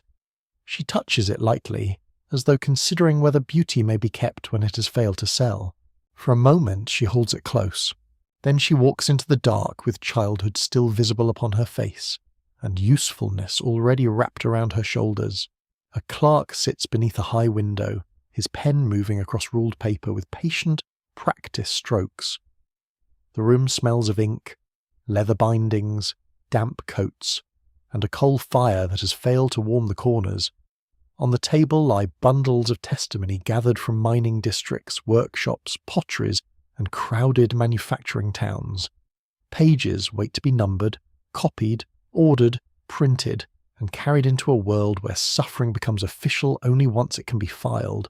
A child's working day may pass unnoticed in a lane, a cellar, or a pit passage. A child's answer, written down and placed in a parliamentary volume, becomes more troublesome. It may be read aloud. It may be repeated in a newspaper. It may travel into a drawing room where a gentleman finds that his evening fire has acquired a voice. You draw closer to the desk. The clerk is not writing a story. He records names, ages, duties, wages, hours, family circumstances, schooling, accidents, health, and the disciplined replies of the young witnesses. The questions appear plain. How old are you? What work do you perform? At what hour do you begin? Can you read? Do you attend worship? Are you treated well? Simple questions can open very deep rooms. A girl stands before an investigator in a mining settlement. Coal dust remains in the creases of her hands. However firmly she may have washed, she's been told to answer clearly. Adults watch nearby, perhaps an employer, perhaps a parent, perhaps neighbours uncertain whether truth will bring protection or trouble. Her voice is ordinary, perhaps shy, perhaps unexpectedly steady. She explains her work in the language available to her, without decoration, because hardship seldom requires literary talent. The Children's Employment Commission gathered evidence from thousands of witnesses during its investigation into youthful labour. The mining inquiry alone assembled statements from children, parents, overseers, doctors, clergymen, teachers, and owners across Britain. Its printed evidence preserved not merely conclusions, but fragments of individual lives, a child's age, a journey underground, a lost opportunity for schooling, a body exhausted by labour, a family surviving upon earnings nobody wished to lose. What reaches the page is both intimate and distant. You can almost hear the child speaking, yet the printed sentence has passed through adult hands. An investigator chooses the question. A recorder chooses punctuation. An editor places one statement beside another. Parliament decides which findings deserve attention. Even a truthful record carries the fingerprints of power. Still, something remains. A young worker may say that he feels tired. Another may admit that she cannot write her name. A child may explain that darkness frightens him, or that wages are given to his mother, or that work begins while others sleep. Such sentences do not need ornament. They possess the quiet force of a shoe left outside a door, muddy and much too small. Among the printed pages appear illustrations, carefully prepared images of children drawing tubs, carrying loads, bending through low workings, or waiting beside doors underground. The lines are precise, almost technical. A belt sits around a narrow waist. A chain stretches toward a coal tub. A roof presses close to a child's shoulders. These images were intended to demonstrate conditions clearly. Their restraint makes them difficult to dismiss. A reader may skip through testimony while pretending that words exaggerate. An image interrupts that convenience. The body is there, measured against the tunnel and the burden. The viewer cannot easily enlarge the child into an adult, or transform the task into some healthy exercise of youthful energy. The drawing makes an argument without raising its voice. One unusual detail appears in the way such pictures were sometimes received. People could be deeply disturbed by the sight of girls dressed for underground labour, wearing practical clothing required by crawling and hauling. Their concern might settle upon propriety with astonishing speed. The child's posture, weight, fatigue, and danger stood plainly upon the page. Yet respectable alarm occasionally discovered clothing first. Society is capable of averting its eyes from suffering, then becoming remarkably sharp-sighted about manners. In a reading room, newspapers pass from hand to hand. Reports of working children are summarised for people unlikely ever to descend underground or enter a choking workshop. A minister makes notes. A reformer underlines particular statements.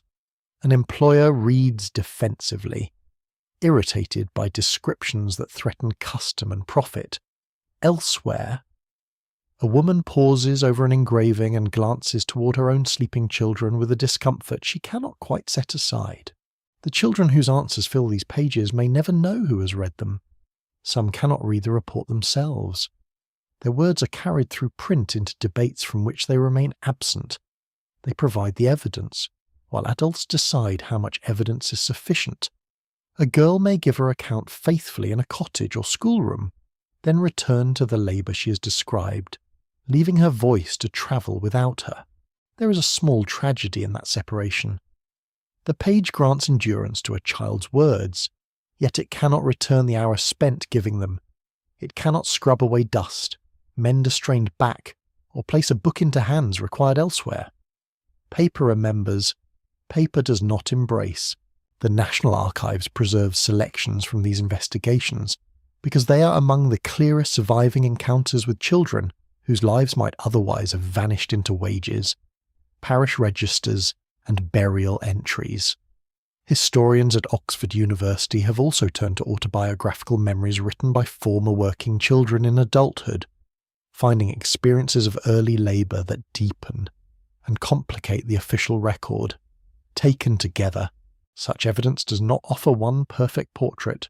It offers many lamps placed along a dark passage. The debate among scholars is careful and necessary. How freely did children speak when questioned by respectable strangers?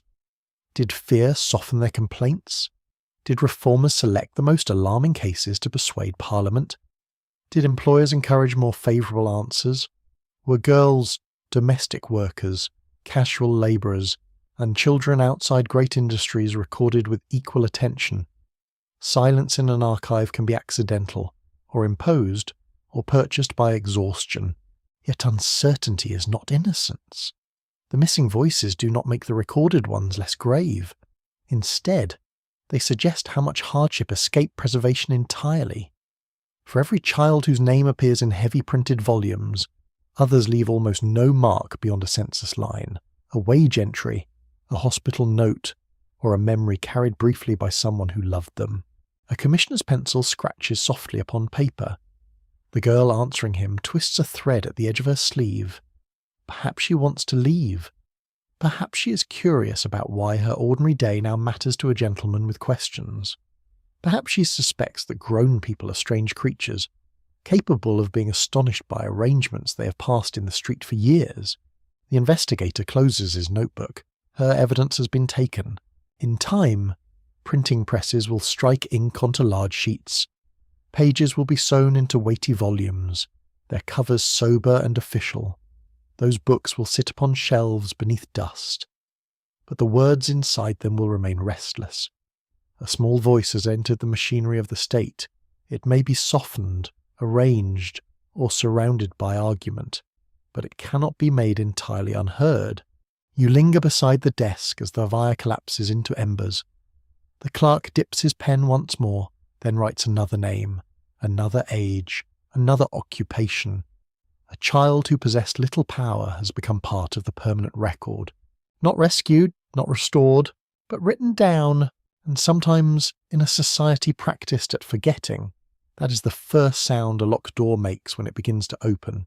A bell rings within a committee room, far from any loom, pit shaft, or soot-blackened hearth.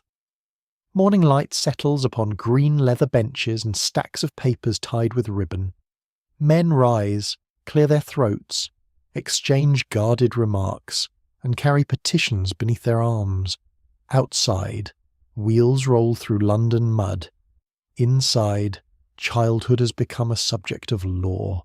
The room is orderly, almost soothing in its polished seriousness. Yet the question beneath its ceremonies is anything but gentle. May a nation command employers to release part of a child's life, even when families require wages and businesses demand labour?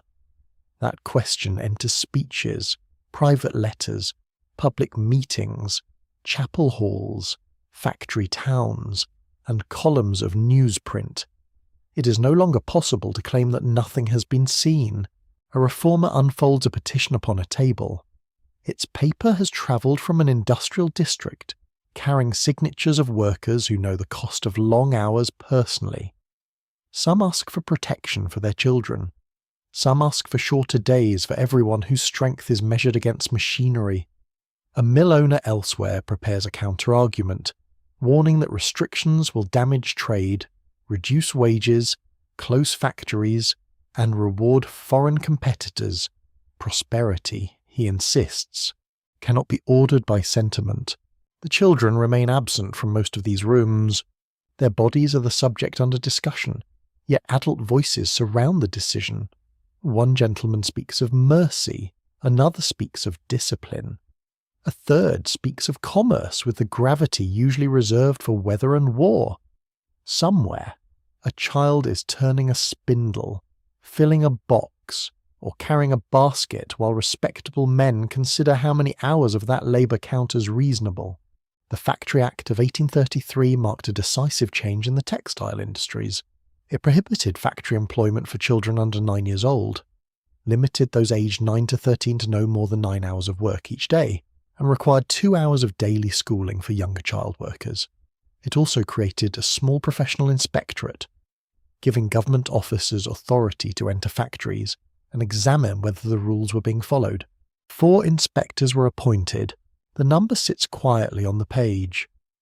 4 men were expected to oversee protections across a country filled with mills, scattered through busy towns and distant valleys, each building carrying its own routines, records, supervisors, and evasions.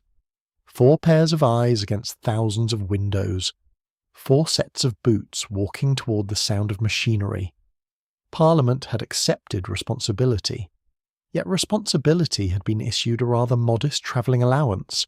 An inspector approaches a cotton mill beneath a cloudy sky. Before he reaches the doorway, word may already be moving through the building.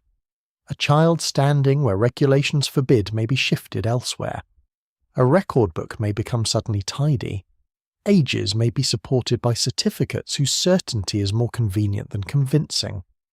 The machinery keeps turning, polite and untroubled, while the law removes its coat in the office. Children required proof of age, commonly supplied through certificates connected with surgeons.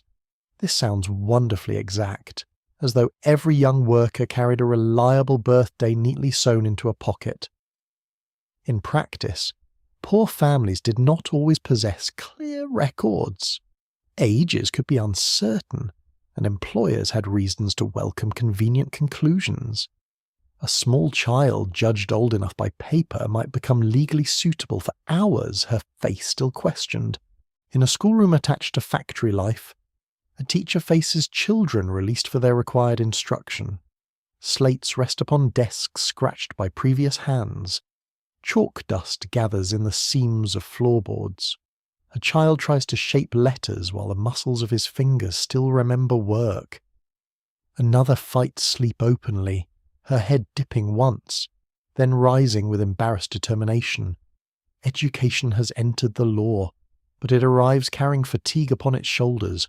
There is something painfully hopeful in the arrangement.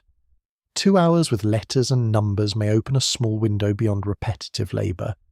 A child who learns to read may later encounter choices denied to an entirely unschooled worker. Yet schooling fitted around employment can become another demand laid upon a weary body. A lesson received between exhausting shifts is not the same gift as a childhood built around learning. In mining districts, public pressure produced another significant measure. The Mines and Collieries Act of 1842 forbade women and girls from working underground and prohibited underground labour for boys younger than 10. The law removed very young children from some of the darkest workings. It also revealed the peculiar shape of Victorian concern, since arguments about female modesty sometimes attracted attention more easily than the simple wrong of children hauling coal beneath the earth. At the pit village, the announcement of reform does not create uncomplicated celebration. A girl who has laboured below ground may be protected from one brutal occupation while losing earnings needed within her home. Her mother understands the danger she has escaped. She also understands the price of meal, fuel, rent, and boots. Protection without support may place a family in another kind of coldness. For boys just above the legal age, the passage into darkness remains open. 10 is now treated as a boundary, a remarkable age at which underground labour may cease being forbidden and begin being accepted. The law draws a line because law requires lines. The human heart, looking upon a 10-year-old child with a lamp in his hand, may find the distinction less comforting. One odd practical consequence unsettles the tidy image of improvement. When younger workers and women were removed from underground transport duties, some mines needed larger passages or different arrangements so ponies could pull coal where human bodies had once been cheaper and more adaptable. Thus, a mine might be altered for the movement of an animal before anyone had properly considered how narrow it had always been for a child. Progress occasionally enters history with muddy hooves and a regrettably late invitation. In textile towns, campaigns for shorter hours continue through crowded meetings. Banners, speeches, and petitions. Workers do not simply wait for benevolent gentlemen to rescue their families. Fathers, mothers, ministers, physicians, journalists, and political organisers push the matter forward with differing hopes. Some demand a 10-hour working day for women and young people. Understanding that restricting their hours may restrict factory operation itself, machinery cannot easily continue without the hands upon which it depends. The Factory Act of 1844 strengthens protection in textile work, reducing the permitted hours of younger children and requiring better fencing of dangerous machinery. The Factory Act of 1847 limits the working day of women and young persons in textile factories to 10 hours. Each measure gives reform a firmer shape. Each also meets employers skilled at arranging shifts, interpreting clauses favourably, and discovering that a legal limit can sometimes be obeyed in spirit only when enforcement is standing nearby. Historians at Oxford University and other major research institutions continue to discuss how rapidly these laws improved children's daily experience. Some evidence suggests that regulation gradually reduced extreme hours in covered factories and encouraged schooling. Other evidence shows that many children remained outside protected trades, while evasions and weak inspection reduced immediate change. A statute can alter expectations before it alters every life. That is progress. But progress with cold hands. The factory whistle sounds in an industrial town. A child walks out earlier than older memories might have allowed, blinking into a grey afternoon that is not quite evening. Perhaps there is time for a lesson. Perhaps there is time to carry coal home, mind an infant, mend clothing, or earn pennies elsewhere. Freedom measured in hours may still arrive already assigned another duty. In the committee room, the ink dries. A law has been passed, sealed, printed, and sent outward through the kingdom. It travels by official envelope toward buildings where childhood has long been calculated as labour. Some doors will open to inspection. Some will close quietly. Some children will be spared a burden. Others will remain beyond the reach of clauses written in careful language. Outside, the city continues under drifting smoke. Reform has placed its hand upon the machinery, but the wheels do not stop at once.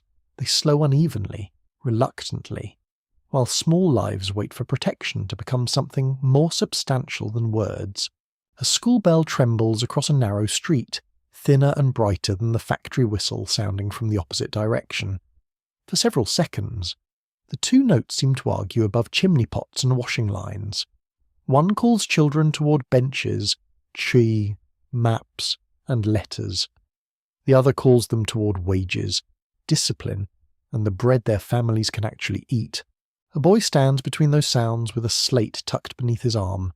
His jacket is too large, altered from any older brother's clothing, and the cuffs have been turned back carefully. A piece of string keeps one shoe secure. In his pocket rests a crust meant for midday, beside a short pencil worn almost beyond usefulness. He watches other children enter the school door, then glances down the lane where paid work waits. Education is a beautiful promise when no empty cupboard is listening. Inside the schoolroom, rows of wooden desks face a blackboard bearing the morning exercise. Sunlight falls through high windows and catches dust floating gently in the air. The room smells of slate, damp wool, ink, coal smoke, and the faint soap used upon hurriedly washed hands. A teacher moves between benches, tapping a pointer softly against a table, asking young voices to repeat sounds, numbers, and lines of careful handwriting. The children do not arrive equally prepared. One has practiced letters beneath a parent's patient eye. Another recognises only a few marks from signs in shop windows. A girl understands sums because she has counted coins earned and surrendered at home. A boy can estimate the weight of parcels instantly, yet struggles to form his name without pressing hard enough to snap the pencil. Schooling offers more than reading. It offers the startling thought that a child's hours may be invested in a future rather than consumed by the present. A sentence copied upon a slate is small enough to vanish beneath a damp cloth. Yet within that sentence lies a dangerous possibility. The child may grow able to read a contract, keep accounts, write a letter, question an instruction, or imagine a life not entirely shaped by another person's bell. That is why the room feels hopeful. That is why the room is fragile. In many working households, the question is not whether education is desirable. Parents know perfectly well that letters can open doors which labour keeps closed. They may take pride in a child reading aloud from a newspaper or carefully writing a family name. Yet the household needs immediate money, while education offers benefits belonging to an uncertain future. Hunger is famously uninterested in long-term planning. A mother sends her daughter to school twice in the week and to paid sewing on the remaining days. She does not call this an ideal arrangement. She calls it possible. The child brings her slate home wrapped in cloth, protecting it from rain and younger fingers. In the evening, she traces letters near a wavering candle while her mother examines a pile of unfinished seams. Learning and earning sit side by side upon the same crowded table, each waiting for the girl's tired hands. The Education Act of 1870 established elected school boards in districts where existing provision was inadequate, allowing new elementary schools to be built across England and Wales. It was an important turning point, giving public authority a greater role in placing education within reach of working children. Yet it did not instantly compel every child to attend regularly. Nor did it magically replace earnings lost when a boy or girl left employment. A school could be built near a poor street while necessity still led children past its door. School fees added another quiet obstacle. A few pennies may appear harmless to a comfortable observer, a modest price for a priceless gift. Within a poor household, pennies already possess duties. They are bread, fuel, lamp oil, rent, or a little medicine for a coughing infant.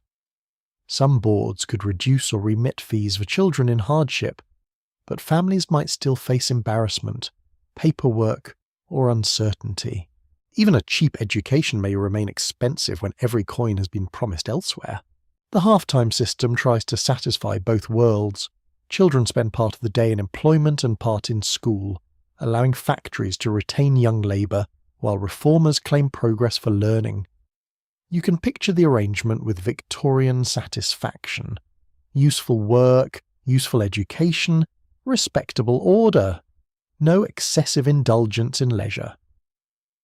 The difficulty is that a child does not divide neatly like a timetable. A girl arrives for afternoon lessons with cotton dust clinging to her hair. Her arms feel heavy, and the teacher's voice passes through the warm room like water heard from another floor. She wants to follow the reading lesson. She truly does. Yet each line blurs, not through laziness, but because her body has already given its sharper attention elsewhere. When she mistakes a word, another child giggles. She smiles faintly, pretending not to care. Although tiredness has made her vulnerable to small wounds, some schools attempt kindness in practical forms. Ragged schools, supported by charitable effort in crowded urban districts, taught poor and destitute children who might otherwise receive little education at all. In certain places, a child could be offered food, clothing, or washing facilities alongside lessons. This produced a curious classroom ritual. Learning might begin not with spelling, but with the removal of street grime, the mending of a garment, or the calming effect of a warm portion of soup. The alphabet had to wait politely while hunger was addressed. A teacher watches a boy fall asleep over his slate. Perhaps discipline requires that she wake him sternly. Perhaps compassion urges her to let his head rest for another minute. She knows that regular attendance matters, and she also sees the darkness beneath his eyes. Her classroom is expected to repair injuries created elsewhere, using little more than chalk, patience, and rules pinned neatly to a wall. The law grows firmer as the century moves onward. The Elementary Education Act of 1880 required local arrangements making attendance compulsory for children between 5 and 10 years old. The requirement declares, with increasing confidence, that childhood possesses a claim upon schooling. Still, enforcement enters homes shaped by uncertain wages. An attendance officer knocking upon a door may represent opportunity to one family, and the loss of a necessary earning hand to another. A father receives such a visit while repairing his boots by the hearth. He listens with restrained politeness as attendance is discussed. His son is bright, the officer says. The boy should be in school. The father knows this without being told. He knows it each time the child sounds out printed words on old wrapping paper. Yet the father also knows the grocer's account, the landlord's impatience, and the wages his son brings home. No one in the room requires a lecture on love. Historians associated with University College London have examined attendance registers, school board records, and family circumstances to understand how education entered working-class childhood. Scholarly opinion remains divided over the pace of transformation. Some researchers emphasise the genuine expansion of literacy and the increasing presence of children in classrooms. Others point out that irregular attendance, part-time labour, domestic duties, and family poverty limited what schooling could achieve. A place at a desk does not guarantee a rested mind, a secure home, or enough years to benefit fully. Still, the slate matters. The boy in the oversized jacket finally enters the schoolroom. He slides onto a bench near the back and places his pencil beside the ruled lines. His fingers are rougher than they ought to be, and he holds the pencil with grave concentration. The teacher writes a sentence upon the board, slowly, laboriously. He copies it. Outside, the whistle calls for labour, carts move, smoke rises, coins remain necessary. Inside, a child bends over words that belong only to his own hand. For one measured hour, he is not carrying, tending, sweeping, packing, or serving. He is learning to leave a mark that is not made by dust, soot, or exhaustion. The letters shake slightly upon the slate. They remain legible. Rain has polished the cobblestones until every street lamp trembles in a shallow pool beneath your feet. A market is assembling itself in the cold blue hour before respectable households lift their blinds. Wooden barrows arrive with turnips, onions, apples, fish, flowers, and newspapers tied beneath string. Voices are subdued at first, muffled by fog and sleep. Then, as shutters open, the city begins hiring children without ever calling itself an employer. A girl stands beside a basket of watercress, her fingers curled beneath her shawl for warmth. She has gathered or collected what she can sell, arranging each green bunch so it looks fresher than the morning feels. Passing boots splash near her skirt. She calls softly to servants and early shoppers, keeping her voice pleasant because hunger must never sound inconvenient to a customer. No factory wall surrounds her. No register necessarily records her name. No overseer counts her hours beneath a clock. Yet her work is real, and the cold is equally real. A child selling flowers, matches, fruit, newspapers, kindling, or small household goods may vanish easily from grand accounts of industry. Her workplace moves with weather, crowds, police attention, and the uncertain mercy of buyers. Nearby, a boy offers newspapers outside a railway station. Steam clouds the platform entrance as travellers emerge carrying gloves, umbrellas, parcels, and impatience. He learns quickly which gentleman enjoys a headline shouted loudly, and which lady prefers quiet courtesy. His education lies in faces, coins, and timing. A missed sale is not a poor mark on a slate. It is food walking away in someone else's pocket. Street work grants an appearance of freedom. A boy may move where he chooses, dodge among carts, invent jokes, or share scraps of news with companions. Yet the independence is fragile. Rain reduces buyers. Illness interrupts earnings. Older youths may take the best places. A constable may send children away from a profitable corner. The street has no roof, no guaranteed payment, and very little patience for weakness. At a crossing thick with mud, another child carries a broom. Before polished shoes step from pavement to pavement, he sweeps a narrow path through horse dirt, rainwater, ashes, and city refuse. He hopes for a coin from those whose clothes remain clean because his have become filthy. The service is brief, easily forgotten, and strangely revealing. Even crossing the road in comfort may depend upon a child standing in the muck, beyond the crowded streets. The landscape opens into low fields shining beneath damp light. Here, labour does not roar or smoke, it rustles through crops, creaks in carts, and bends quietly beneath changing seasons. A young boy walks along a planted field swinging a wooden clapper, frightening birds away from seed and ripening grain. His task may sound almost like play, until you imagine the hours alone in wind, drizzle, and cold soil, guarding food he may rarely eat in abundance. During harvest, children gather fallen ears of grain, pull weeds, pick stones, carry bundles, spread manure, tend animals, and help wherever an adult wage can be spared. Agricultural labour is governed by weather rather than machinery, but weather can be a severe master. Summer sun weakens the body, autumn rain sinks through clothing, winter tusks begin while breath still floats white above farmyards. Records from rural counties confirm that children contributed substantially to seasonal farm work and household survival. Even when official discussions focus more heavily upon mines and factories, researchers studying 19th century family labour have shown that youthful employment existed across both industrial towns and farming districts. Childhood could be shortened beside a spinning frame, but it could also thin away beneath open skies. In one field, a girl stoops to collect gleanings after the main harvest has passed. Her apron gathers loose grain heads left behind by reapers. The old custom of gleaning allowed poor families to recover small remnants after crops were cut, turning scattered stalks into flour or meal.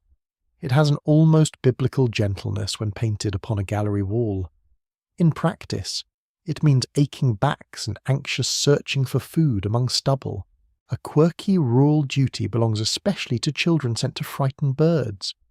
They might whirl rattles, clap boards, throw stones, wave scraps of cloth, or shout themselves hoarse at determined crows. The birds become familiar adversaries, clever enough to return whenever attention drifts. A child guarding a field may develop elaborate opinions about individual crows, assigning them personalities generally reserved for difficult relatives. Even weariness sometimes finds room for comedy. Inside a farmhouse, another working life remains largely concealed. A young servant girl rises before the family she serves, coaxing fire from ashes and carrying water whose weight jerks painfully against her shoulders. She brushes boots, cleans grates, scrubs floors, washes dishes, empties chambers, minds children, prepares vegetables, and answers bells with quickened steps. The house may appear peaceful because her labour prevents its disorder from becoming visible. Domestic service drew enormous numbers of girls into employment during Victorian Britain. Census evidence made service one of the largest occupations for female workers, including many adolescents leaving poor homes for positions in wealthier households. For some girls, a place offered meals, lodging, and a degree of security. For others, it meant isolation, endless availability, little privacy, and dependence upon the character of employers behind a closed front door. A maid of 13 stands upon a stool polishing a mirror in a bedroom scented with rosewater. Reflected beside her is a soft bed she will never sleep upon, dressed with pillows requiring daily plumping by her hands. Her own sleeping place may be a narrow attic room, cold beneath the roof, reached only when every fire is settled and every request answered. There are children whose work scarcely receives the dignity of a job description. An older sister remains at home caring for a baby while her mother earns wages elsewhere. She washes cloths, prepares small meals, quiets crying, fetches water, and keeps younger children from danger. Research by historian Peter Kirby found that girls between 9 and 15 were frequently relied upon for childcare within their own families or relatives' households, enabling adult women to work outside the home, No wage packet necessarily reaches the girl's palm. Still, her time has been taken into the family economy. Her childhood is spent preserving the possibility of another person's earnings. She may love the infant fiercely, sing to it gently, and feel proud when it falls asleep against her shoulder. Love does not make the responsibility light. It simply makes refusal more painful. Historians continue to debate how much children's labour remains hidden because casual jobs, domestic service, seasonal farm tasks, and unpaid household care were recorded unevenly. Large industries produce inspections, reports, and dramatic evidence. A girl minding siblings in a back room may leave no written trace at all. A boy chasing birds from barley may disappear from the archive when the harvest ends. The market is busier now. The watercress girl has sold 2 bunches, enough to place a few coins into her chilled hand. At the station, the newspaper boy runs beside a departing cab, hoping for one last purchase. In a farmhouse kitchen, a servant scours a pan until its copper catches the light. Across a quiet field, a wooden clapper snaps against the grey air, scattering black birds into flight. These children are not standing at the margins of Victorian labour.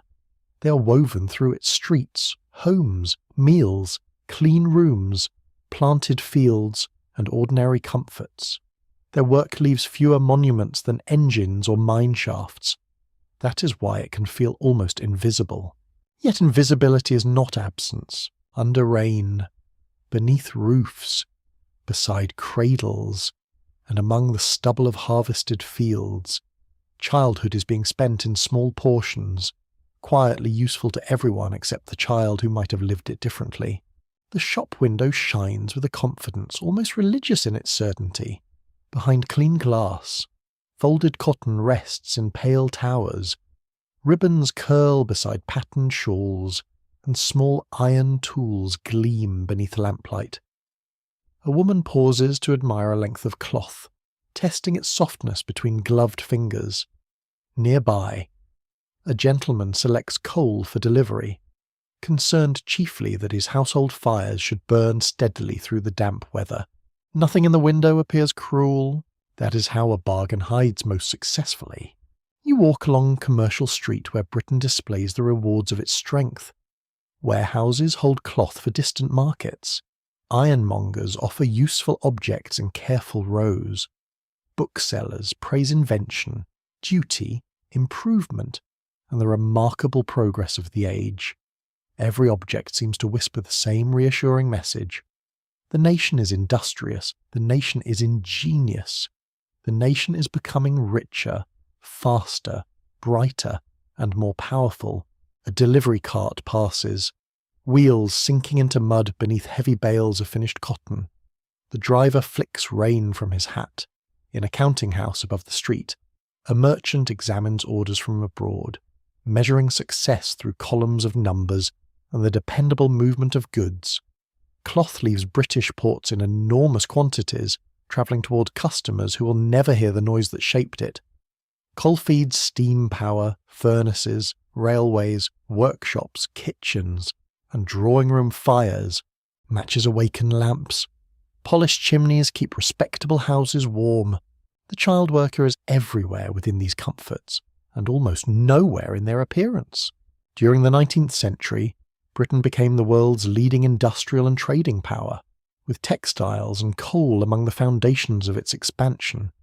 Research by economic historians at Oxford University has shown that children's labour increased sharply during the classic industrial period, especially where mechanised work, household hardship, and cheap youthful employment met together. Children did not create industrial Britain alone. Adult labour, invention, capital, empire, trade, and raw materials all mattered deeply. Yet countless children supplied hours and strength that helped the system move at the price customers expected. A prosperous nation can behave much like a prosperous household. It admires the clean table while showing little curiosity about who has scrubbed the floor beneath it. In a warehouse, bolts of fabric are stacked high enough to obscure the windows. A clerk runs his hand down a list of prices, satisfied by efficiency. Lower costs allow wider sales. Wider sales reward larger output. Larger output demands more hands, more speed, more discipline, and fewer expensive interruptions. The language is tidy.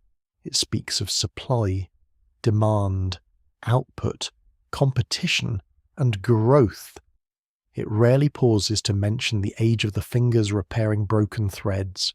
You hear those tidy words spoken at a dinner table, where silver catches the firelight, and gentlemen discuss national greatness.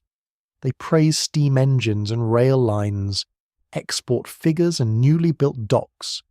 They admire the discipline of British workers, a phrase capable of hiding a remarkable amount of weariness. A lady in a fine cotton dress agrees that progress is splendid, provided smoke can eventually be persuaded away from the better neighbourhoods. Gentle sarcasm is almost irresistible here. The nation has perfected an admirable arrangement. It wants inexpensive goods, warm rooms, powerful factories, competitive markets, obedient labour, respectable morals, and the pleasing belief that these comforts arrive through character alone. Should a child happen to spend 12 hours contributing to the miracle, this is regrettable, certainly, but apparently not regrettable enough to make cloth coarse, coal scarce, or profit thin. At the Great Exhibition of 1851, Britain placed its industrial achievements beneath the glass roof of the Crystal Palace in London. Visitors moved through a glittering celebration of machinery, manufactured goods, minerals, textiles, tools, and imperial abundance. The exhibition presented industry as almost magical, a marriage of human intelligence and material wealth. Crowds could admire what the nation made. The less comfortable question concerned who had been made tired, sick, or prematurely old in producing the world displayed so beautifully.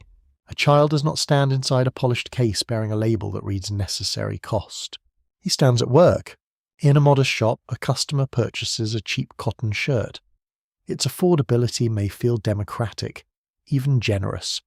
Clothing once expensive becomes available to households of lesser means.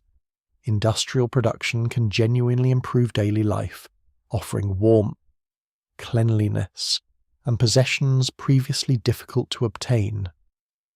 This truth complicates the story, because exploitation does not always produce useless luxuries for idle villains. Sometimes it produces ordinary goods needed by ordinary people. A poor mother may buy inexpensive cloth sewn from fibres tended by another poor child. A labourer may depend upon affordable coal drawn through passages where young workers strain in darkness. Comfort travels across class lines, while harm gathers disproportionately around those least able to refuse it. The bargain is not simply rich people feeding upon poor children. It is an entire economy learning to accept young exhaustion as one of the quiet ingredients of affordability. An unusual little fashion offers a revealing glimpse of industrial pride. Visitors and manufacturers sometimes treated tiny samples of cloth, thread, metalwork, or factory products as keepsakes of modern achievement, objects worthy of admiration because they represented improvement. A scrap of finely woven cotton could become a small token of progress, touched with pleasure and saved in a drawer. The hands that kept such thread moving were far less likely to receive preservation, praise, or even a remembered name. A ship departs from the docks beneath a forest of masts and rigging. Cargo sits secured below, carrying manufactured wares outward while profits, orders, and expectations circulate homeward. The river smells of salt, tar, wet rope, coal smoke, and commerce. Boys run messages along the quay. Porters strain beneath loads. Somewhere above the water, merchants speak confidently of Britain's position among nations. National glory possesses a large appetite. It consumes landscapes for coal, rivers for power and waste, raw cotton drawn from distant fields, adult bodies, women's bodies, and children's hours. A child's lost afternoon may seem tiny beside the sweep of trade statistics, multiplied across towns, trades, and years, Such afternoons become part of the hidden foundation beneath industrial magnificence. Wealth is not only built from engines and enterprise, it is also built from what people are persuaded, forced, or compelled by hunger to give up. Scholars at Oxford University and Cambridge University continue to disagree about the precise economic importance of child labour in Britain's industrial rise. Some argue that children were central within key families, districts, and industries, helping employers control costs and households survive unstable times. Others caution that Britain's wider prosperity cannot be explained chiefly through child employment, since technology, overseas trade, adult skill, capital investment, and expanding markets carried immense weight. The argument remains important because history should not replace one convenient myth with another, yet the moral question survives every calculation. Even if national wealth could have grown without so many young workers, why did society allow their labour while celebrating innocence? Even if their earnings helped hungry homes, why was protection offered so slowly and support so sparingly? Even if inexpensive goods widened comfort, why was the true cost kept beyond the customer's sight? Night settles upon the shopping street, lamps brighten behind glass. A shopkeeper folds cloth with clean, confident movements. Coal is delivered into a cellar. A match flares beside a comfortable chair, bringing a reading lamp gently to life. You see the objects clearly now. They remain useful, beautiful, necessary, and ordinary. That is the unsettling truth. Childhood was not lost somewhere outside Victorian success. It was folded inside it, packed into its parcels, carried in its carts, warmed beside its fires, and quietly spent so that the nation might call itself prosperous. The smoke above the old industrial town has thinned into a silver mist. Brick chimneys remain against the evening sky, but many no longer breathe fire into the air. Their windows are dark, their yards quiet, their gates rusted beneath soft rain. Grass grows between stones where hurried shoes once passed in darkness.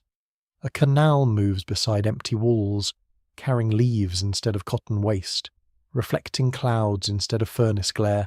You walk slowly through this altered landscape, hearing no bell that commands a child toward labour. A bird settles upon a broken windowsill. Water gathers in the hollow of a worn step. The silence is gentle at first, almost comforting, until you understand that silence can conceal as thoroughly as noise. A building ceases working. It does not automatically surrender the lives once spent inside it. In a museum case, a small pair of boots rests upon faded fabric.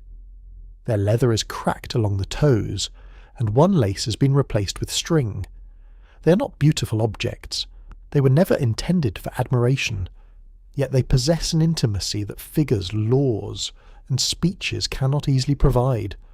Someone once pushed young feet into them, perhaps while sleepy, perhaps while hungry, perhaps while trying to move quickly enough to avoid reprimand.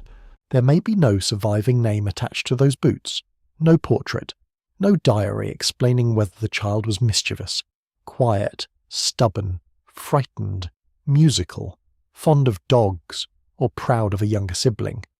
History often preserves what a child produced more readily than who that child was. Cloth survives, coal records survive, household accounts survive. The personality beside the workbench often fades without ceremony.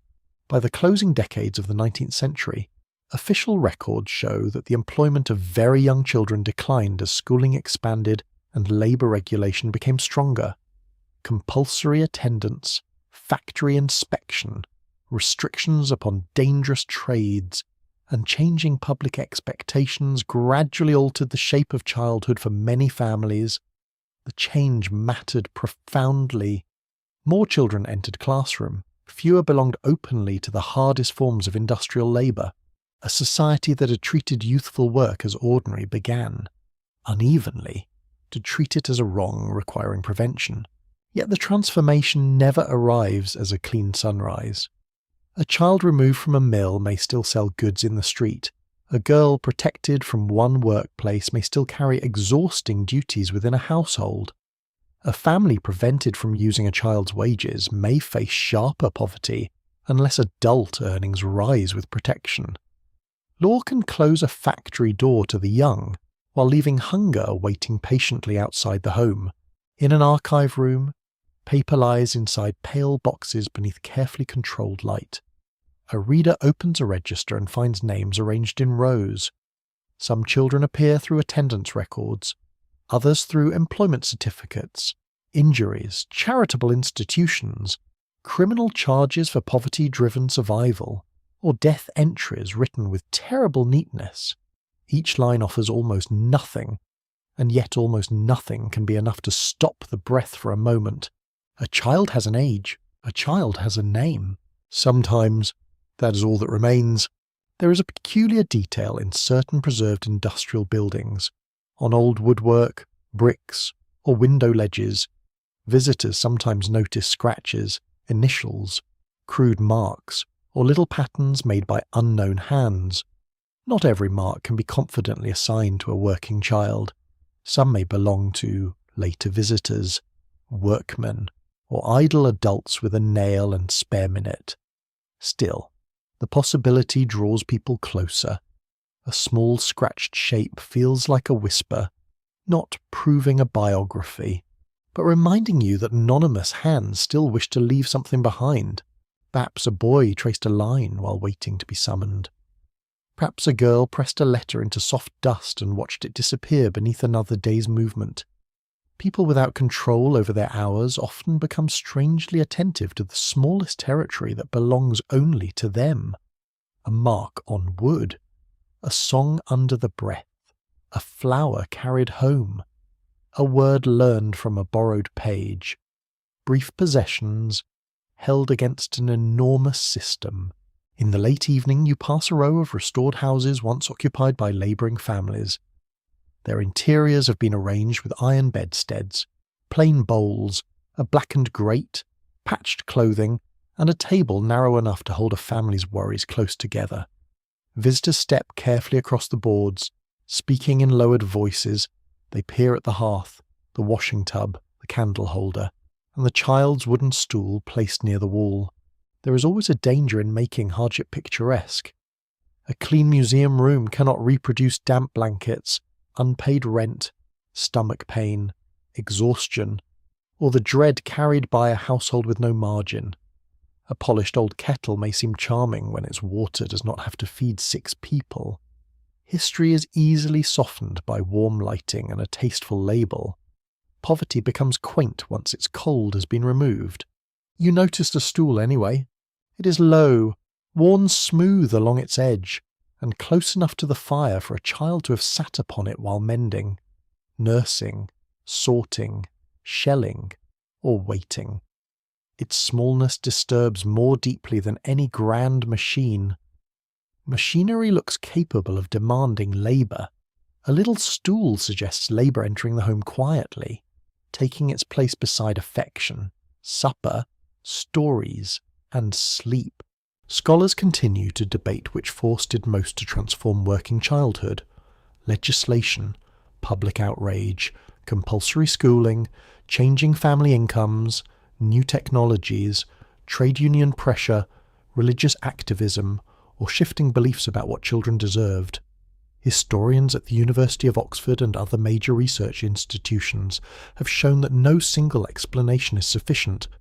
Childhood changed through laws and wages, through classrooms and campaigns, through parents seeking better futures, and through children whose endurance eventually became impossible for society to praise without embarrassment. The debate matters because memory can become too simple. It is comforting to imagine a few reformers arriving with clean consciences and rescuing helpless children from a vanished, cruel world. The truth is quieter and more demanding. Working families fought for dignity. Children survived with humour, affection, cleverness, fear, and resilience. Employers varied, though systems rewarded exploitation. Reform arrived because countless pressures gathered until what had seemed normal could no longer remain respectable. In a public garden, evening rain releases the smell of damp earth and cut leaves. Children run along a path beneath trees, their voices rising and falling with effortless disorder. One carries a hoop, another stops to investigate a snail crossing the stones with magnificent seriousness. An adult calls gently from a bench, not because paid work is waiting, but because supper will soon be ready. The scene is ordinary. That is its beauty. A child allowed to waste time is receiving something once withheld from millions. The idle hour, the slow walk, the muddy game, the unread book held upside down, the question asked for no practical reason, all belong to a form of wealth rarely entered into national accounts. Childhood requires shelter not merely from danger, but from usefulness arriving too soon. And yet you cannot return such hours to those who lost them. You cannot lift a tired girl from a vanished bench and place her beneath a summer tree. You cannot call a boy back from a dark passage and give him a morning without duty. Their lives were lived completely, not as symbols awaiting sympathy, but as real human days that passed once and could not be repeated. The town grows dim around you. In upstairs windows, lamps appear one by one. A train moves in the distance with a softened rumble, carrying passengers across a country changed by the labour of people whose names will never be spoken aloud. Beneath your fingertips, the stone wall beside the old factory is cool with rain. Perhaps the darkest truth is not simply that Victorian children worked. It is that their labour could be seen, required, defended, regretted, and still allowed to continue for so long.